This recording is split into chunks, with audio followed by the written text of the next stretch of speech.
ਅੱਜ ਦਾ ਜਿਹੜਾ ਟੌਪਿਕ ਹੈਗਾ ਵਾ ਉਹ ਅਸੀਂ ਕਰਦੇ ਹੈਗੇ ਆ ਮੈਟਰਾਡਮ ਆਫ ਗੁਰੂ ਤੇਗ ਬਹਾਦਰ ਜੀ। ਠੀਕ ਹੈ ਕਿ ਗੁਰੂ ਤੇਗ ਬਹਾਦਰ ਜੀ ਦੀ ਜਿਹੜੀ ਸ਼ਹੀਦੀ ਹੈਗੀ ਆ ਉਹਨਾਂ ਦੇ ਬੇਸ ਦੇ ਉੱਤੇ ਅੱਜ ਦਾ ਜਿਹੜਾ ਕੁਐਸਚਨ ਹੈਗਾ ਵਾ ਉਹ ਅਸੀਂ ਕਰਨਾ ਹੈ। ਕਹਿੰਦੇ ਗੁਰੂ ਤੇਗ ਬਹਾਦਰ ਜੀ ਦੀ ਸ਼ਹੀਦੀ ਕਿੱਦਾਂ ਹੋਈ ਸੀ। ਅਸੀਂ ਇਹ ਚੀਜ਼ ਕਹਿਣੀ ਹੈਗੀ ਆ ਕਿ ਗੁਰੂ ਤੇਗ ਬਹਾਦਰ ਜੀ ਦੀ ਸ਼ਹੀਦੀ ਕਿਸ ਤਰ੍ਹਾਂ ਹੋਈ ਸੀ। ਸੌਰੀ ਆਪਾਂ ਟੌਪਿਕ ਕਰ ਲਿਆ ਸੀ ਹਾਊ ਵਾਸ ਦਾ ਗੁਰੂ ਮੈਟਰਾਡਮ, ਮਤਲਬ ਕਿ ਸ਼ਹੀਦੀ ਕਿਸ ਤਰ੍ਹਾਂ ਹੋਈ ਇਹਦੇ ਬਾਰੇ ਵਿੱਚ ਕਰਨਾ ਹੈ। ਕਿਉਂਕਿ ਮੈਂ ਤੁਹਾਨੂੰ ਉਸ ਦਿਨ ਸ਼ਾਇਦ ਦੱਸਿਆ ਹੀ ਸੀਗਾ ਕਿ ਨਕਸ਼ਬੰਦੀਆਂ ਦੇ ਕਰਕੇ ਸਿੱਖੀਜ਼ਮ ਸਪਰੈਡ ਹੋਇਆ, ਉਹਦੇ ਕਰਕੇ ਰਾਮ ਰਾਏ ਜੀ ਦੇ ਕਰਕੇ ਤੇ ਕਸ਼ਮੀਰੀ ਪੰਡਤਾਂ ਦੀ ਕਾਲ ਦੇ ਕਰਕੇ ਸਾਰੀ ਜਿਹੜੀ ਸ਼ਹੀਦੀ ਹੈਗੀ ਆ ਕਾਜ਼ਸ ਜਿਹੜੇ ਸੀ ਸ਼ਹੀਦੀ ਦੇ ਇਹ ਸੀ, ਕਾਰਨ ਜਿਹੜੇ ਸੀ ਸ਼ਹੀਦੀ ਦੇ ਸੀ। ਕਿਉਂਕਿ ਲਾਸਟ ਟਾਈਮ ਅਸੀਂ ਕੀਤਾ ਸੀ ਨਾ ਕਿ ਕਸ਼ਮੀਰੀ ਪੰਡਤਾਂ ਨੇ ਗੁਰੂ ਤੇਗ ਬਹਾਦਰ ਜੀ ਨੂੰ ਬੋਲਿਆ ਸੀਗਾ ਕਿ ਉਹਨਾਂ ਦੇ ਧਰਮ ਜਿਹੜਾ ਹੈਗਾ ਵਾ ਉਹਨੂੰ ਪ੍ਰੋਬਲਮ ਹੋ ਰਹੀ ਹੈ। ਠੀਕ ਹੈ, ਕਿਸੇ ਇੱਕ ਪਰਸਨ ਦੀ ਸ਼ਹੀਦੀ ਦੀ ਜ਼ਰੂਰਤ ਹੈਗੀ ਹੈ ਤੇ ਗੁਰੂ ਤੇਗ ਬਹਾਦਰ ਜੀ ਨੇ ਆਪਣੇ ਆਪ ਨੂੰ ਸ਼ਹੀਦ ਕਰ ਦਿੱਤਾ ਸੀਗਾ, ਹੈ ਨਾ। ਤੇ ਇਹ ਸਾਰੀਆਂ ਚੀਜ਼ਾਂ ਅਸੀਂ ਕੀਤੀਆਂ ਸੀਗੀਆਂ।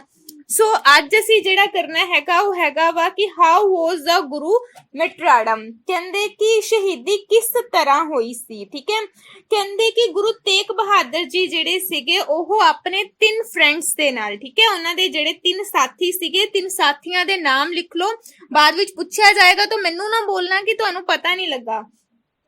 ਭਾਈ ਮਤੀ ਦਾਸ ਜੀ, ਭਾਈ ਸਤੀ ਦਾਸ ਜੀ, ਭਾਈ ਦਿਆਲਾ ਜੀ। ਠੀਕ ਹੈ, ਰਾਈਟ ਡਾਊਨ ਕਰ ਲਓ ਨੇਮ, ਭਾਈ ਮਤੀ ਦਾਸ ਜੀ, ਭਾਈ ਸਤੀ ਦਾਸ ਜੀ, ਭਾਈ ਦਿਆਲਾ ਜੀ। ਠੀਕ ਹੈ, ਕਹਿੰਦੇ ਇਹ ਤਿੰਨੇ ਪਰਸਨ ਯਾਨੀ ਕਿ ਗੁਰੂ ਤੇਗ ਬਹਾਦਰ ਜੀ ਆਪਣੇ 3 ਫਰੈਂਡਸ ਦੇ ਨਾਲ 11 ਜੁਲਾਈ 1675 11 ਜੁਲਾਈ, ਠੀਕ ਹੈ, 1675 ਕਹਿੰਦੇ 1675 ਨੂੰ ਉਹ ਚੱਕ ਨਾਨਕੀ ਜਿਹੜਾ ਕਿ ਸ਼੍ਰੀ ਅਨੰਦਪੁਰ ਸਾਹਿਬ ਤੋਂ ਕਹਿੰਦੇ ਦਿੱਲੀ ਵੱਲ ਰਵਾਨਾ ਹੋ ਗਏ ਸੀ। ਠੀਕ ਹੈ, ਕਿਉਂਕਿ ਚੱਕ ਨਾਨਕੀ ਅਨੰਦਪੁਰ ਸਾਹਿਬ ਹੈ ਨਾ, तो ਉੱਥੋਂ ਉਹ ਦਿੱਲੀ ਵੱਲ ਨੂੰ ਉਹਨਾਂ ਨੇ ਅਪਰੋਚ ਕੀਤੀ ਸੀਗੀ। ਕਹਿੰਦੇ ਨੈਕਸਟ ਕਹਿੰਦੇ ਕਿ ਜਦੋਂ ਉਹ ਰੋਪੜ ਦੇ ਨੀਅਰ ਅਬਾਊਟ ਸੀ ਤਾਂ ਔਰੰਗਜ਼ੇਬ ਜਿਹੜਾ ਸੀਗਾ ਉਹਨੇ ਅਰੈਸਟ ਕਰ ਲਿਆ ਸੀਗਾ। ਕਿਹਨੂੰ ਅਰੈਸਟ ਕੀਤਾ? ਭਾਈ ਮਤੀ ਦਾਸ ਜੀ, ਭਾਈ ਸਤੀ ਦਾਸ ਜੀ, ਭਾਈ ਦਿਆਲਾ ਜੀ ਤੇ ਗੁਰੂ ਤੇਗ ਬਹਾਦਰ ਜੀ, ਸਭ ਨੂੰ ਕੀ ਕਰ ਲਿਆ ਸੀ? ਅਰੈਸਟ ਕਰ ਲਿਆ ਸੀ। ਠੀਕ ਹੈ, ਇਸਨੂੰ ਇੱਕ ਸਟੋਰੀ ਦੀ ਤਰ੍ਹਾਂ ਸਮਝਣਾ ਕਿ ਇਹਨਾਂ ਨੂੰ ਅਰੈਸਟ ਕੀਤਾ ਸੀ। ਉਸ ਤੋਂ ਬਾਅਦ 4 ਮਹੀਨੇ ਤੱਕ ਕਹਿੰਦੇ ਸਰਹੰਦ ਦੀ ਜੇਲ੍ਹ ਦੇ ਵਿੱਚ, ਠੀਕ ਹੈ, ਇੱਕ ਪ੍ਰਿਜ਼ਨਰ ਦੇ ਤੌਰ ਤੇ, ਠੀਕ ਹੈ, ਕੈਦੀਆਂ ਦੇ ਤੌਰ ਤੇ ਉਹਨਾਂ ਨੂੰ ਪ੍ਰਿਜ਼ਨਰ ਦੇ ਵਿੱਚ ਕੈਦੀਆਂ ਦੇ ਤੌਰ ਤੇ ਉਹਨਾਂ ਨੂੰ ਰੱਖਿਆ ਗਿਆ ਸੀ। ਕਹਿੰਦੇ ਕਿ ਇਸ ਤੋਂ ਇਲਾਵਾ ਹੁਣ ਆਪਾਂ ਕਿਆ ਬੋਲਿਆ ਕਿ 11 ਜੁਲਾਈ 1675 ਨੂੰ ਉਹ ਦਿੱਲੀ ਗਏ ਸੀ। ਠੀਕ ਹੈ, ਦਿੱਲੀ ਦੇ ਵਿੱਚ ਨੀਅਰ ਅਬਾਊਟ ਰੋਪੜ ਉਹਨਾਂ ਨੂੰ ਕੀ ਕਰ ਲਿਆ ਸੀ? ਅਰੈਸਟ ਕਰ ਲਿਆ ਸੀ। ਮੈਂ ਬੋਲਿਆ 11 ਜੁਲਾਈ ਨੂੰ। ਹਾਂਜੀ ਬੇਟਾ, ਨਹੀਂ ਤੁਸੀਂ ਮਾੜਾ ਜਿਹਾ ਮੇਰੀ ਗੱਲ ਨੂੰ ਧਿਆਨ ਨਾਲ ਸੁਣਿਓ, ਮੈਂ ਅਗਲੀ ਲਾਈਨ ਬੋਲੀ ਨਹੀਂ ਆ। ਠੀਕ ਹੈ, ਜਦੋਂ ਉਹਨਾਂ ਨੂੰ ਦਿੱਲੀ ਪਹੁੰਚਾਇਆ ਸੀਗਾ 6 ਨਵੰਬਰ ਹੈਗਾ ਉਹ। ਠੀਕ ਹੈ ਬੇਟਾ, 4 ਮਹੀਨਿਆਂ ਦੀ ਕੈਦ ਤੋਂ ਬਾਅਦ ਉਹਨਾਂ ਨੂੰ ਦਿੱਲੀ ਦੇ ਵਿੱਚ ਲਿਜਾਂਦਾ ਗਿਆ ਸੀ। ਇਹ ਤਾਂ ਨਾਰਮਲ ਜੀ ਗੱਲ ਹੈ, ਪਤਾ ਹੀ ਹੁੰਦੀ ਹੈ ਕਿ 4 ਮਹੀਨਿਆਂ ਬਾਅਦ, ਮਤਲਬ ਇਹ ਤਾਂ ਆਪਾਂ ਨੂੰ ਸਟੋਰੀ ਵਿੱਚ ਵੀ ਸੁਣਨ ਨੂੰ ਮਿਲਦਾ ਹੈ ਨਾ ਕਿ ਜਦੋਂ ਗੁਰੂ ਜੀ ਗਏ ਸੀਗੇ ਚੱਕ ਨਾਨਕੀ ਤੇ ਉਦੋਂ ਤਾਂ ਜਸਟ 11 ਜੁਲਾਈ ਸੀ, 4 ਮਹੀਨਿਆਂ ਬਾਅਦ ਉਹਨਾਂ ਨੂੰ ਦਿੱਲੀ ਪਹੁੰਚਾਇਆ ਗਿਆ ਸੀ। ਤੇ ਤੁਸੀਂ ਆਪ 4 ਮਹੀਨੇ ਲਾ ਲਓ, ਜੁਲਾਈ ਤੋਂ 4 ਮਹੀਨੇ ਲਗਾਓਗੇ ਤਾਂ ਨਵੰਬਰ ਦਾ ਮਹੀਨਾ ਆ ਜਾਊਗਾ ਨਾ। ਹਾਂ ਸੋ ਇਹ ਹਾਂਜੀ तो ਕਹਿੰਦੇ ਕਿ 6 ਨਵੰਬਰ 1675 ਨੂੰ ਕਹਿੰਦੇ ਦਿੱਲੀ ਦੇ ਵਿੱਚ ਇਹਨਾਂ ਨੂੰ ਪਹੁੰਚਾ ਦਿੱਤਾ ਗਿਆ ਸੀ। ਠੀਕ ਹੈ, ਦਿੱਲੀ ਦੇ ਵਿੱਚ ਇਹਨਾਂ ਨੂੰ ਜਦੋਂ ਪਹੁੰਚਾਇਆ ਗਿਆ ਸੀ ਨਾ, ਸਿੱਧਾ ਔਰੰਗਜ਼ੇਬ ਦੇ ਦਰਬਾਰ ਦੇ ਵਿੱਚ, ਯਾਨੀ ਕਿ ਔਰੰਗਜ਼ੇਬ ਦਾ ਜਿੱਥੇ ਕਹਿ ਲਓ ਕਿ ਪੈਲਸ ਸੀਗਾ, ਉੱਥੇ ਇਹਨਾਂ ਨੂੰ ਪੇਸ਼ ਕੀਤਾ ਗਿਆ ਸੀ। ਔਰੰਗਜ਼ੇਬ ਨੇ ਸਿੱਧਾ ਹੀ ਬੋਲ ਦਿੱਤਾ ਸੀ ਇਹਨਾਂ ਨੂੰ ਕਿ ਉਹ ਲੋਕ ਤੁਸੀਂ ਜਿਹੜਾ ਹੈਗਾ ਵਾ ਇਸਲਾਮ ਨੂੰ ਕਬੂਲ ਕਰ ਲਓ। ਠੀਕ ਹੈ, ਯਾਨੀ ਕਿ ਆਪਣੇ ਆਪ ਨੂੰ ਸਿੱਖੀਜ਼ਮ ਤੋਂ ਇਸਲਾਮ ਦੇ ਵਿੱਚ ਕਹਿ ਲੋ ਕਿ ਕਨਵਰਟ ਕਰ ਦੋ। ਲੇਕਿਨ ਉਹਨਾਂ ਨੇ ਕਹਿ ਦਿੱਤਾ ਸੀਗਾ ਕਿ ਅਸੀਂ ਇਸਲਾਮ ਨੂੰ ਕਬੂਲ ਨਹੀਂ ਕਰਨਾ। ਤਾਂ ਪਹਿਲਾਂ ਗੁਰੂ ਤੇਗ ਬਹਾਦਰ ਜੀ ਨੂੰ ਨਹੀਂ, ਉਹਨਾਂ ਦੇ ਜਿਹੜੇ 3 ਫਰੈਂਡ ਸੀਗੇ ਨਾ, ਸਭ ਤੋਂ ਪਹਿਲਾਂ ਉਹਨਾਂ ਨੂੰ ਹਰਟ ਕੀਤਾ ਗਿਆ ਸੀ। ਡਿਫਰੈਂਟ ਤਰੀਕੇ ਦੇ ਨਾਲ ਉਹਨਾਂ ਨੂੰ ਹਰਟ ਕੀਤਾ ਗਿਆ ਸੀ, ਮਤਲਬ ਉਹਨਾਂ ਨੂੰ ਨੁਕਸਾਨ ਪਹੁੰਚਾਇਆ ਗਿਆ ਸੀ, ਉਹਨਾਂ ਨੂੰ ਹਾਰਮ ਕੀਤਾ ਗਿਆ ਸੀਗਾ। ਠੀਕ ਹੈ, ਜਦੋਂ ਉਹਨਾਂ ਨੇ ਦੇਖਿਆ ਕਿ ਭਾਈ ਮਤੀ ਦਾਸ, ਭਾਈ ਸਤੀ ਦਾਸ, ਭਾਈ ਦਿਆਲਾ ਜੀ ਨੂੰ ਉਹਨਾਂ ਦਾ ਮੈਟਰਾਡਮ ਕਰ ਦਿੱਤਾ, ਉਹਨਾਂ ਦੀ ਸ਼ਹੀਦੀ ਕਰ ਦਿੱਤੀ ਗੁਰੂ ਤੇਗ ਬਹਾਦਰ ਜੀ ਸਾਹਮਣੇ। ਠੀਕ ਹੈ, ਬਟ ਗੁਰੂ ਤੇਗ ਬਹਾਦਰ ਬਹਾਦਰ ਜੀ ਨੇ ਜਿਹੜਾ ਇਸਲਾਮ ਹੈਗਾ ਵਾ ਉਸਦੇ ਵਿੱਚ ਆਪਣੇ ਆਪ ਨੂੰ ਟ੍ਰਾਂਸਫਰ ਕਰਨ ਦੇ ਲਈ ਉਹ ਮੰਨੇ ਨਹੀਂ ਸੀ। ਉਹਨਾਂ ਨੂੰ ਲੱਗਾ ਕਿ ਨਹੀਂ, ਮੈਂ ਜਿਹੜਾ ਹੈਗਾ ਵਾ ਇਸਲਾਮ ਜਿਹੜਾ ਹੈਗਾ ਵਾ ਉਹਨੂੰ ਕਬੂਲ ਨਹੀਂ ਕਰਨਾ, ਐਕਸੈਪਟ ਨਹੀਂ ਕਰਨਾ। ਠੀਕ ਹੈ, ਕਬੂਲ ਦੀ ਜਗ੍ਹਾ ਐਕਸੈਪਟ ਲਗਾ ਲਿਓ, ਐਕਸੈਪਟ ਨਹੀਂ ਕਰਨਾ ਹੈਗਾ। ਠੀਕ ਹੈ, ਸੋ ਕਹਿੰਦੇ ਅਸੀਂ ਦੇਖਦੇ ਹੈਗੇ ਆ ਤੇ ਬਾਅਦ ਵਿੱਚ ਗੁਰੂ ਜੀ ਨੂੰ ਕਿਹਾ ਸੀਗਾ ਕਿ ਠੀਕ ਹੈ, ਅਗਰ ਤੁਸੀਂ ਇਸਲਾਮ ਨੂੰ ਕਬੂਲ ਨਹੀਂ ਕਰਨਾ ਹੈਗਾ ਤੇ ਕੋਈ ਮੈਜਿਕ ਕਰਕੇ ਦਿਖਾ ਦਿਓ। ਠੀਕ ਹੈ, ਫਸਟ ਤੁਸੀਂ ਕੀ ਲਿਖਣਾ ਕਿ ਉਹਨਾਂ ਦੇ 3 ਫਰੈਂਡਸ ਸੀਗੇ, ਉਹਨਾਂ ਨੇ ਮੈਟਰਡਮ ਕੀਤਾ, ਸ਼ਹੀਦ ਕੀਤਾ, ਡਿਫਰੈਂਟ ਤਰੀਕੇ ਨਾਲ ਉਹਨਾਂ ਨੂੰ ਹਾਰਮ ਕਰਨ ਦੀ ਕੋਸ਼ਿਸ਼ ਕੀਤੀ, ਉਹਨਾਂ ਨੂੰ ਹਰਟ ਕੀਤਾ ਐਂਡ ਉਹਨਾਂ ਦਾ ਮੈਟਰਡਮ ਮਤਲਬ ਉਹਨਾਂ ਨੂੰ ਸ਼ਹੀਦ ਕਰ ਦਿੱਤਾ। ਸੈਕੰਡ ਤੁਸੀਂ ਲਿਖਣਾ ਹੈਗਾ ਕਿ ਉਹਨਾਂ ਨੂੰ ਬੋਲਿਆ ਸੀ ਗੁਰੂ ਤੇਗ ਬਹਾਦਰ ਜੀ ਨੂੰ ਕਿ ਅਗਰ ਤੁਸੀਂ ਨਹੀਂ ਇਸਲਾਮ ਕਬੂਲ ਕਰਨਾ ਦੈਨ ਕੋਈ ਮੈਜਿਕ ਕਰਕੇ ਦਿਖਾ ਦਿਓ। ਠੀਕ ਹੈ, ਕਿਉਂਕਿ ਗੁਰੂ ਮੈਜਿਕ ਕਰ ਸਕਦੇ ਸੀਗੇ ਅੱਜ ਦੇ ਟਾਈਮ। ਬਿਲਕੁਲ ਜੀ ਬਿਲਕੁਲ, ਮੈਂ ਪਹਿਲਾਂ ਹੀ ਬਾਕੀਆਂ ਨੂੰ ਆਵਾਜ਼ ਆ ਰਹੀ ਹੈ ਮੇਰੀ? तो बेटा जिन्हों नहीं आ रही ना ਉਹ ਉੱਠ ਕੇ ਇੱਧਰ ਉੱਧਰ ਨੂੰ ਹੋ ਜਾਓ, ਬਿਕੋਜ਼ ਜਦੋਂ ਸਭ ਨੂੰ ਆਵਾਜ਼ ਨਹੀਂ ਆਏਗੀ ਤਾਂ ਮੇਰੇ ਕਨੈਕਸ਼ਨ 'ਚ ਪ੍ਰੋਬਲਮ ਹੋਏਗਾ, ਅਦਰਵਾਈਜ਼ ਤੁਹਾਡੇ ਕਨੈਕਸ਼ਨ ਦੇ ਵਿੱਚ ਪ੍ਰੋਬਲਮ ਹੈ। ਠੀਕ ਹੈ, ਸੋ ਖੁਦ ਹੀ ਉੱਠ ਕੇ ਇੱਧਰ ਉੱਧਰ ਹੋ ਜਾਓ ਜਿੱਥੇ ਤੁਹਾਨੂੰ ਲੱਗਦਾ ਹੈ ਕਿ ਨੈਟਵਰਕ ਅੱਛੇ ਮਿਲ ਰਹੇ ਹੈਗੇ ਨੇ। ਚਲੋ ਮੈਂ ਦੁਬਾਰਾ ਰਿਪੀਟ ਕਰਦੀ ਹੈਗੀ ਆ ਲਾਈਨਸ ਨੂੰ। मैं ये चीज बोली सीगी कि पहला मती दास जी, सती दास जी ते भाई दयाला जी नूं हर्ट कीता, हार्म कीता, उन्हां दी शहीदी कर दित्ती। फिर भी गुरु तेग बहादुर जी जिहड़े हैगे ने ਉਹ ਬਿਲਕੁਲ ਹੀ ਨਹੀਂ ਸੀ ਮੰਨੇ ਆਪਣੇ ਆਪ ਨੂੰ ਸਿੱਖੀਜ਼ਮ ਤੋਂ ਕਿਸੇ ਹੋਰ ਰਿਲੀਜੀਅਸ ਦੇ ਵਿੱਚ ਕਨਵਰਟ ਕਰਨ ਦੇ ਲਈ। ਠੀਕ ਹੈ, ਆਪਣੇ ਆਪ ਨੂੰ ਹੋਰ ਦੇ ਵਿੱਚ ਟ੍ਰਾਂਸਫਰ ਕਰਨ ਦੇ ਲਈ ਉਹ ਨਹੀਂ ਸੀ ਮੰਨੇ, ਜਿਹਦੇ ਕਰਕੇ ਕਹਿੰਦੇ ਸੈਕਿੰਡ ਟਾਈਮ ਔਰੰਗਜ਼ੇਬ ਨੇ ਬੋਲਿਆ ਕਿ ਉਹ ਕੋਈ ਮੈਜਿਕ ਕਰਕੇ ਦਿਖਾ ਦੇਣੀ। ਕਿ ਯਾਦ ਰੱਖਣਾ ਗੱਲ ਨੂੰ, ਗੁਰੂ ਮੈਜਿਕ ਕਰ ਸਕਦੇ ਸੀ। ਠੀਕ ਹੈ, ਅੱਜ ਦੇ ਟਾਈਮ ਵਾਲੇ ਪੰਡਤਾਂ ਵਾਂਗੂ ਨਹੀਂ ਹੈ ਕਿ ਨਿੰਬੂ ਦੇ ਵਿੱਚੋਂ ਖੂਨ ਕੱਢ ਦੇਣਾ ਤੇ ਮੈਜਿਕ ਹੋ ਗਿਆ, ਇਹ ਮੈਜਿਕ ਨਹੀਂ ਹੁੰਦਾ। ਠੀਕ ਹੈ, ਇਹ ਤਾਂ ਟ੍ਰਿਕਸ ਹੁੰਦੀਆਂ ਨੇ। ਠੀਕ ਹੈ, ਮੈਜਿਕ ਤੇ ਟ੍ਰਿਕ ਦੇ ਵਿੱਚ ਬਹੁਤ ਅੰਤਰ ਹੈਗਾ ਵਾ, ਤੇ ਗੁਰੂ ਮੈਜਿਕ ਕਰ ਸਕਦੇ ਸੀਗੇ, ਲੇਕਿਨ ਗੁਰੂ ਸਾਹਿਬਾਨ ਨੇ ਕਿਹਾ ਸੀਗਾ ਕਿ ਉਹ ਮੈਜਿਕ ਏਦਾਂ ਨਹੀਂ ਕਿਸੇ ਨੂੰ ਦਿਖਾਉਣ ਦੇ ਲਈ ਕਰ ਦੇਣਾ। ਠੀਕ ਹੈ, ਉਹ ਮੈਜਿਕ ਉਦੋਂ ਕਰਦੇ ਸੀ ਜਦੋਂ ਜ਼ਰੂਰਤ ਪੈਂਦੀ ਸੀ, ਲੇਕਿਨ ਕਿਸੇ ਦੇ ਕਹਿਣ ਤੇ ਨਹੀਂ ਸੀ ਕਰਦੇ। ਇਸ ਲਈ ਔਰੰਗਜ਼ੇਬ ਨੇ ਜਦੋਂ ਉਹਨਾਂ ਨੂੰ ਬੋਲਿਆ ਸੀਗਾ ਕਿ ਉਹ ਮੈਜਿਕ ਕਰਨ ਤਾਂ ਉਹਨਾਂ ਨੇ ਬੋਲਿਆ ਸੀਗਾ ਕਿ ਨਹੀਂ, ਮੈਂ ਇਹ ਵੀ ਨਹੀਂ ਕਰਕੇ ਦਿਖਾਣਾ ਤੁਹਾਨੂੰ। ਠੀਕ ਹੈ, ਮੈਂ ਮੈਜਿਕ ਵਗੈਰਾ ਵਰਗੀ ਵੀ ਕੋਈ ਚੀਜ਼ ਤੁਹਾਨੂੰ ਨਹੀਂ ਕਰਕੇ ਦਿਖਾਣੀ ਹੈਗੀ ਆ। ਜਿਹਦੇ ਕਰਕੇ ਕਹਿੰਦੇ 11 ਨਵੰਬਰ 1675, ਹੁਣ ਯਾਦ ਰੱਖਣਾ ਕਿ ਜਿਹੜਾ 6 ਨਵੰਬਰ ਹੈਗਾ ਉਦੋਂ ਉਹਨਾਂ ਨੂੰ ਪੇਸ਼ ਕੀਤਾ ਗਿਆ ਸੀ, 3 ਸਾਥੀ ਉਹਨਾਂ ਦੇ ਮਾਰ ਦਿੱਤੇ ਗਏ। 11 ਨਵੰਬਰ 1675 ਨੂੰ ਦਿੱਲੀ ਦੇ ਵਿੱਚ, ਠੀਕ ਹੈ, ਦਿੱਲੀ ਦੇ ਵਿੱਚ ਚਾਂਦਨੀ ਚੌਕ ਦਾ ਪਲੇਸ ਹੈਗਾ ਜਿਹਦੇ ਵਿੱਚ ਗੁਰੂ ਜੀ ਦਾ ਸੀਸ ਮਤਲਬ ਉਹਨਾਂ ਦਾ ਜਿਹੜਾ ਹੈਡ ਸੀਗਾ ਉਹਨੂੰ ਉਹਨਾਂ ਦੀ ਬੋਡੀ ਤੋਂ ਕੱਟ ਕਰ ਦਿੱਤਾ ਗਿਆ ਸੀ। ਜਿੱਦਾਂ ਬੋਲਦੇ ਆ ਨਾ ਸਿੱਖੀਜ਼ਮ ਦੇ ਵਿੱਚ ਕਿ ਸਿਰ ਧੜ ਤੋਂ ਅਲੱਗ ਕਰ ਦੇਣਾ है ना, तो उन्होंने जो हेड सी बॉडी तो कट कर दिता गया सीगा। ठीक है, कहंदे यह दिन जेड़ा सी एक किस्म दा डार्क डे मनाया जांदा हैगा वा कि एक किस्म दी काली रात सीगी, एक किस्म दा काला दिन सीगा। ठीक है, एक ब्लैक डे सीगा जदों गुरु जी नूं शहीद किया गया सी। गुरु गोविंद सिंह जी अपना उन्हां दा 72 नाटक है, तुहानूं शॉर्ट आंसर टाइप क्वेश्चन दे विच आ सकदा वा कि गुरु जी दे नाटक लिखो या गुरु जी दियां लिखियां होईयां बुक्स दे विचों तुसीं कोई बुक लिखो तो तुसीं 72 नाटक लिख सकते हो। 72 नाटक दे विच उन्होंने क्या सीगा कि तेग बहादुर के चलत प्यो जग को सोग। ठीक है, गुरु तेग बहादुर जी जो चले गए सी जग नूं सोग पै गया सीगा। सोग समझदे हो ना, सारे पासे निराशा हो जानी। है सब जग प्यो जय जय जय जय सरलोक। तुहाडी बुक दे विच इसनूं एक्सप्लेन नहीं किया गया, लेकिन मैं कर रही हैगी हां कि है मतलब है दा मतलब कि हाय हाय हाय सारे जग दे विच हो रही सीगी कि की हो गया हैगा वा। ठीक है, ते जय जयकार हो रही सी सारे परलोक दे विच कि मतलब कितना अच्छा। सॉरी अगर मैं कुछ इहदे विचों गलत वर्डिंग बोल दित्ती हैगी आ, लेकिन इस तरह दी वर्डिंग हैगी आ कि मतलब गुरु तेग बहादुर जी दे जान नाल चाहे जग दे विच सोग पै गया सी, लेकिन उन्हां दी वाह वाह ते जय जयकार हो रही सी सारे पासे। ठीक है, कहंदे गुरु तेग बहादुर जी नूं जिथे शहीद किया गया सी उस थां दे उत्ते अज भी एक गुरुद्वारा बनिया होया है। कोई नाम दस सकदा है कि गुरु तेग बहादुर जी नूं जिथे शहीद किया गया सी गुरुद्वारे दा नाम की है बनिया अज उत्थे? हाँ जी, ਸੀਸਗੰਜ, ਠੀਕ ਹੈ, ਤੇ ਰਕਾਬਗੰਜ, ਠੀਕ ਹੈ। तो ਅੱਜ ਉੱਥੇ ਬਣਿਆ ਹੋਇਆ ਸ਼ਾਰਟ ਆਨਸਰ ਟਾਈਪ ਕੁਐਸਚਨ ਦੇ ਵਿੱਚ ਆ ਸਕਦਾ ਹੈ, ਸੋ ਇਸ ਨੂੰ ਰਾਈਟ ਡਾਊਨ ਕਰ ਲੈਣਾ, ਠੀਕ ਹੈ। ਕਹਿੰਦੇ ਕਿ ਭਾਈ ਲੱਖੀ ਸ਼ਾਹ ਜੀ, ਹੁਣ ਨਾਮ ਯਾਦ ਰੱਖਣਾ ਹੈਗਾ ਵਾ ਕਿਉਂਕਿ ਨਾ ਬੱਚਿਆਂ ਨੂੰ ਅਕਸਰ ਕਨਫਿਊਜ਼ਨ ਰਹਿੰਦੀ ਹੈ, ਬੱਚੇ ਲਿਖ ਦਿੰਦੇ ਆ ਭਾਈ ਜੇਤਾ ਜੀ ਜਿਹੜੇ ਹੈਗੇ ਨੇ ਉਹਨਾਂ ਨੇ ਮਤਲਬ ਉਹਨਾਂ ਦਾ ਮਤਲਬ ਸਰੀਰ ਦਾ ਅੰਤਿਮ ਸੰਸਕਾਰ ਕੀਤਾ ਸੀਗਾ, ਠੀਕ ਹੈ, ਕਿਉਂਕਿ ਭਾਈ ਜੇਤਾ ਜੀ ਲੈ ਕੇ ਆਏ ਸੀ ਨਾ ਗੁਰੂ ਜੀ ਦੇ ਕੋਲ।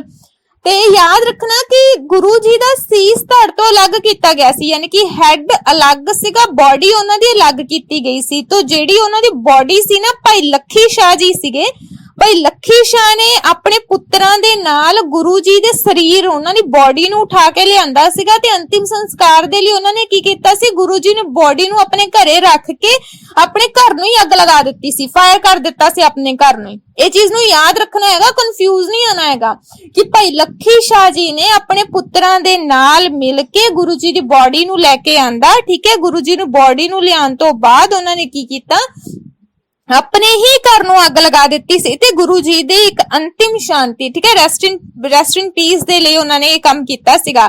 ਤੇ ਕਹਿੰਦੇ ਇਹ ਸਥਾਨ ਅੱਜ ਰਕਾਬਗੰਜ ਹੈਗਾ ਵਾ। ਹੁਣ ਤੁਸੀਂ ਕਨਫਿਊਜ਼ ਨਹੀਂ ਹੋਣਾ ਹੈਗਾ, ਠੀਕ ਹੈ ਨਾ।